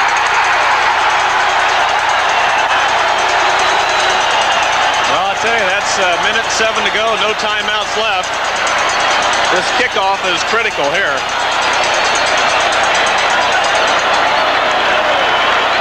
Perfect snap. Yeah. Kicked it right through the middle. 27-yard field goal for Danilo. Took a tumble after it went through. Got his hand a little dirty, but he'll take that anytime. Well, a return is important here, and the Cowboys have one of the best kickoff returners in the league in James Jones, number 23. 1:07 to go. No timeouts left. I saw a game yesterday. I couldn't believe it. Georgia was playing Florida. Florida had the control of the game. All of a sudden, Georgia's back to their 7-yard line, 3rd down, and the guy hits a 93-yard touchdown pass. I couldn't believe it. And Dallas is going to have to do something big right here. Newsome fumbles it, picks it up at the 10. 50. This is where your specialty teams. Newsome fights his way out close to the 30-yard line. All right, no timeouts. 1 minute left to play. First down at your 30. How about your play selection here? Well, this is interesting here for New York. They got to decide to have 3-man rush and have 8 guys back there and give Danny White time or rush him. They made the decision to rush him. They got 4 guys in there because they know the field goal can still tie it up. So they're going to rush 4, and they're going to play it not as cautious as you might think. From the shotgun. There's White the screen out to Dorsett. Dorsett slips and falls. Tried to turn around, and as the ball went over his right shoulder, he tried to make that adjustment, and his feet went out from underneath him. The rain has subsided somewhat, but it's still coming down in the form of a heavy mist. Well, New York made the decision. They're going after him. They're going after the with the four-man rush. Try to keep him inside the 50-yard line. Try to keep him in bounds. Dallas needs to hit a big one over the middle, run up to the ball, and throw it out of bounds. Remember what happened last year? Cowboys moved 90 yards in the last minute and a half. Of course, they did have some timeouts. Coming over the middle. Here's White. Good protection. Now he's in trouble. Trying to get rid of it, and does. Finds Dupree at the 45, 50, and out of bounds at the 46-yard line. No one near him. Danny White scrambled out of that one, Frank. He looked like he was dead. He looked like he was absolutely dead back there. I thought they had him. Well, they had him, but they didn't have him. There's number 80 had him right there, had grabbing on his jersey, and of course Dupree, someone left Dupree. That's a missed assignment with the scramble by Danny White, and that's his ability. He can make the big play. And of course, going out of bounds stops the clock with 44 seconds, and Raphael Septien could be called upon for his first field goal effort. They got another 15 yards to go. They're in field goal range. They hit another pass. No timeouts left, 44 seconds. White out of the shotgun, over the middle, complete at the 35-yard line. Still a little bit beyond Septien's range as Butch Johnson makes the grab. He'll throw this one. He'll take a quick one and heave it out of bounds here. You see the time remaining in the game. Cowboys trail by 3. Drew Pearson at the 30-yard line, out of bounds at the 29. Well, you're looking at this now, from that point, you're looking at a 46-yard field goal by Septien. It's in his range, no question about that. Obviously, they'd like to get at least one more completion here, get it a little bit closer, and shorten that distance for their place kicker, which would send it into overtime. It is second down and 5. 19 seconds left.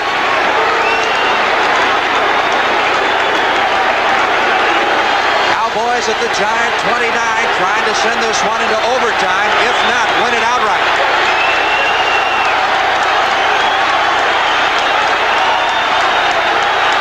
Good protection for White, and the receiver falls down. It's intercepted. Intercepted, and the Giants get the football. Well, somebody, that ball was way over Dupree's head, but someone did slip. It looked like Tony Hill down there at the 15 slipped, and Gary Wilford, number 20, picked off the interception. I don't know who the ball was going to. It was either going to Dorsett or Dupree, and Danny's very unhappy there. He put them in good shape. They needed one more pass, and they had a field goal shot. And of course, the thing you don't want is the interception. And he's going to have a lot of big plays ahead this year. He's already made a lot of them. And of course, this is New York's day. The game has gone back and forth, and that guy's quality right there, though. He got him one pass away from a possible field goal, and of course, New York made the play again today on defense. They've made it all day on offense and defense, and it's been an exciting football game. 5 interceptions for Danny White. All the agony of defeat is rough, but the thrill of victory here in those white uniforms is something special also. That's the ball game, and the Giants not only snapped their 8-game losing streak this year, but for the first time in 13 outings, they have beaten the Dallas Cowboys 38-35.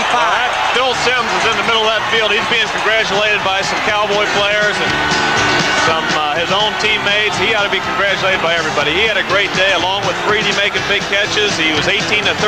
Simms 351 yards, and Ray made a big play, and it was a day for the Giants. An exciting football game here at the Meadowlands. Septien did not get the chance to go for that tying field goal. Danilo, of course, with the 27-yarder, and that wrapped it up as the Giants fell behind in the second half after leading the entire first half. But they came back and took the lead and eventually won the ball game.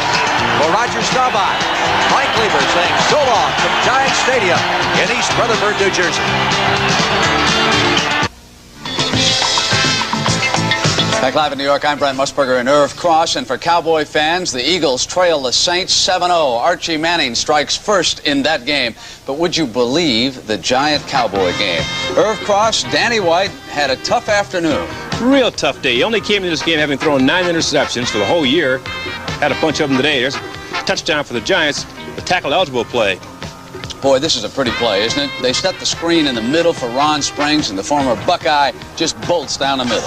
Handled it real well. They caught the Giants in a blitz. The linebackers came in, sucked him in. Of course, Springs just simply outran the secondary. Giants led it by 7. Then it was Robert Newhouse. Veer left, cut back to the middle, and after the extra point, it was deadlocked at 28. What a day Tony Dorsett had for the Cowboys. Big day. Somewhere around 184 yards rushing, and wasn't quite enough, though, Brent. But then the Giants, late in the third quarter, got this outstanding catch by Tom Mulledy in the corner of the end zone, and it was deadlocked at 35.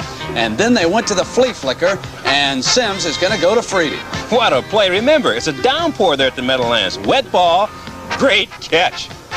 And it was Joe Danello hitting this 27-yard field goal that made it 38-35, but the Cowboys don't quit on you.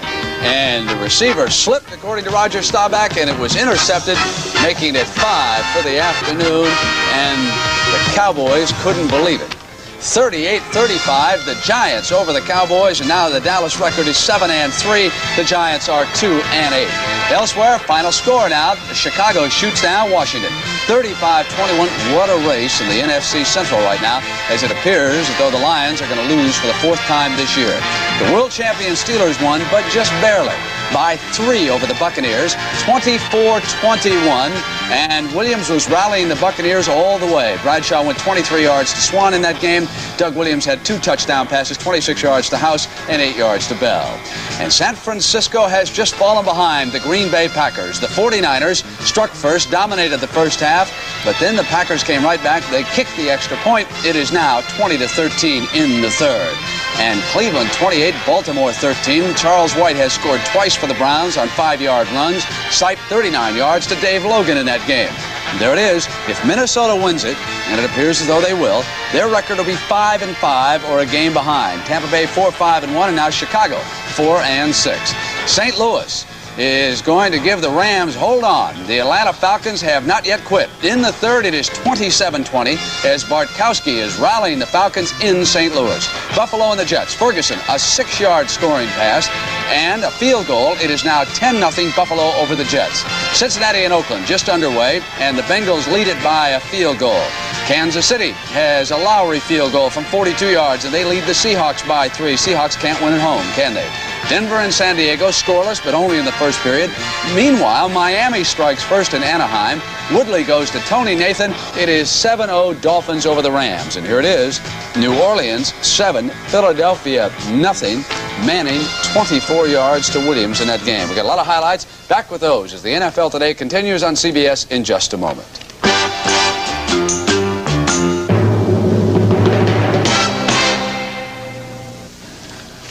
Only 2 games, Irv, separate 5 teams in the NFC Central, and Walter Payton exploded today.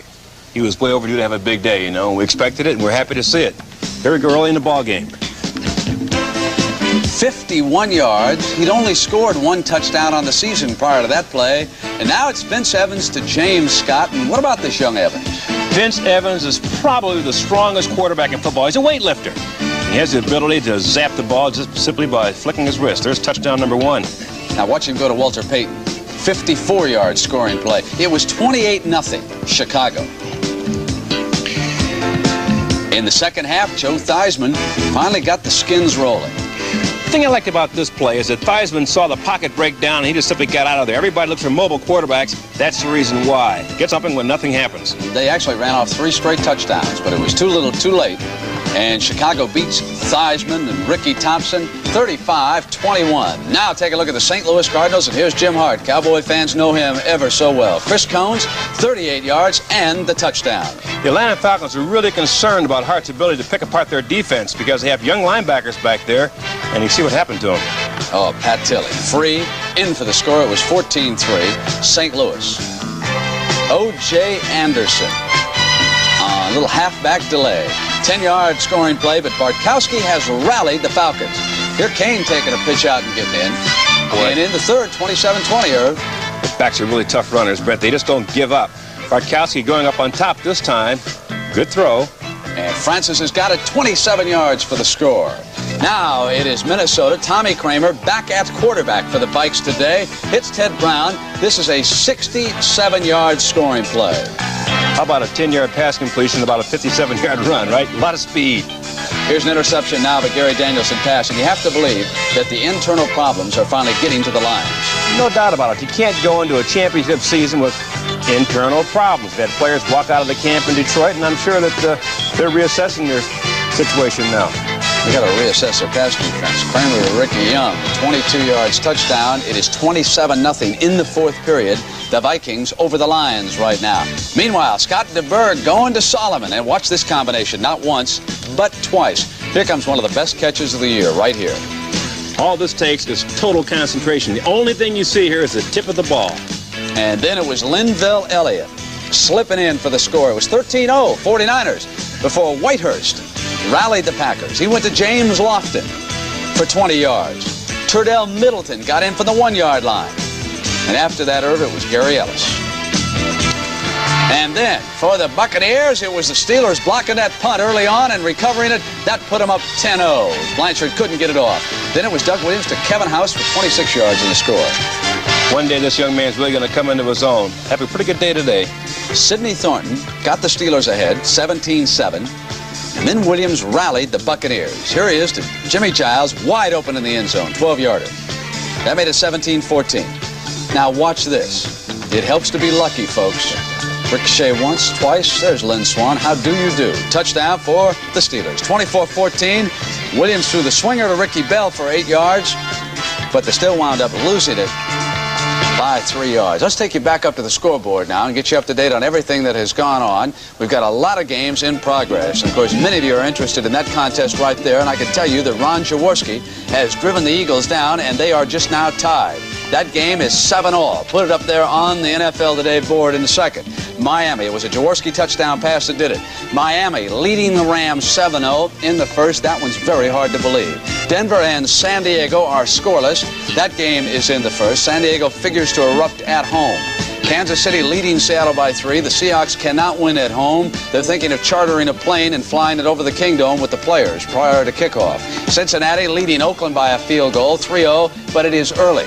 Buffalo zapping the Jets at Shea Stadium, 17-0 in the second period. Chuck Knox and the Bills figure to make the playoffs. It is still St. Louis ahead of Atlanta, but only by 7 points as the Falcons are coming back, and they've got a good team this year. Minnesota is going to beat Detroit. You can write it down. It's going to be easy, 27-0. The Lions are suddenly floundering. Now, Cleveland appears to be one of the stronger teams in the AFC this year. Jimmy the Greek told me before he left, 28-13, and you can write down the Browns as the favorite, not up in the Steelers. San Francisco and Green Bay, and the Packers leading it, 2013. A lot of time to go, though, in that contest, and Bill Walsh has got a marvelous offense. Okay, final scores. Steelers win it, but only by 3 over Tampa Bay. The Steelers have just not been dominating anybody. Chicago, though, downed Washington 35-21 was the final score there. And so the Bears, like every other team in the NFC Central end. And there it is. The Giants 38, the Dallas Cowboys 35. In that game, Sims was 18 of 33 for 351 yards. Freedy caught 7 passes for 137 yards. White was 9 of 21 for 143 yards. And we got the Eagle play. Here it is. Watch Ron Jaworski right here.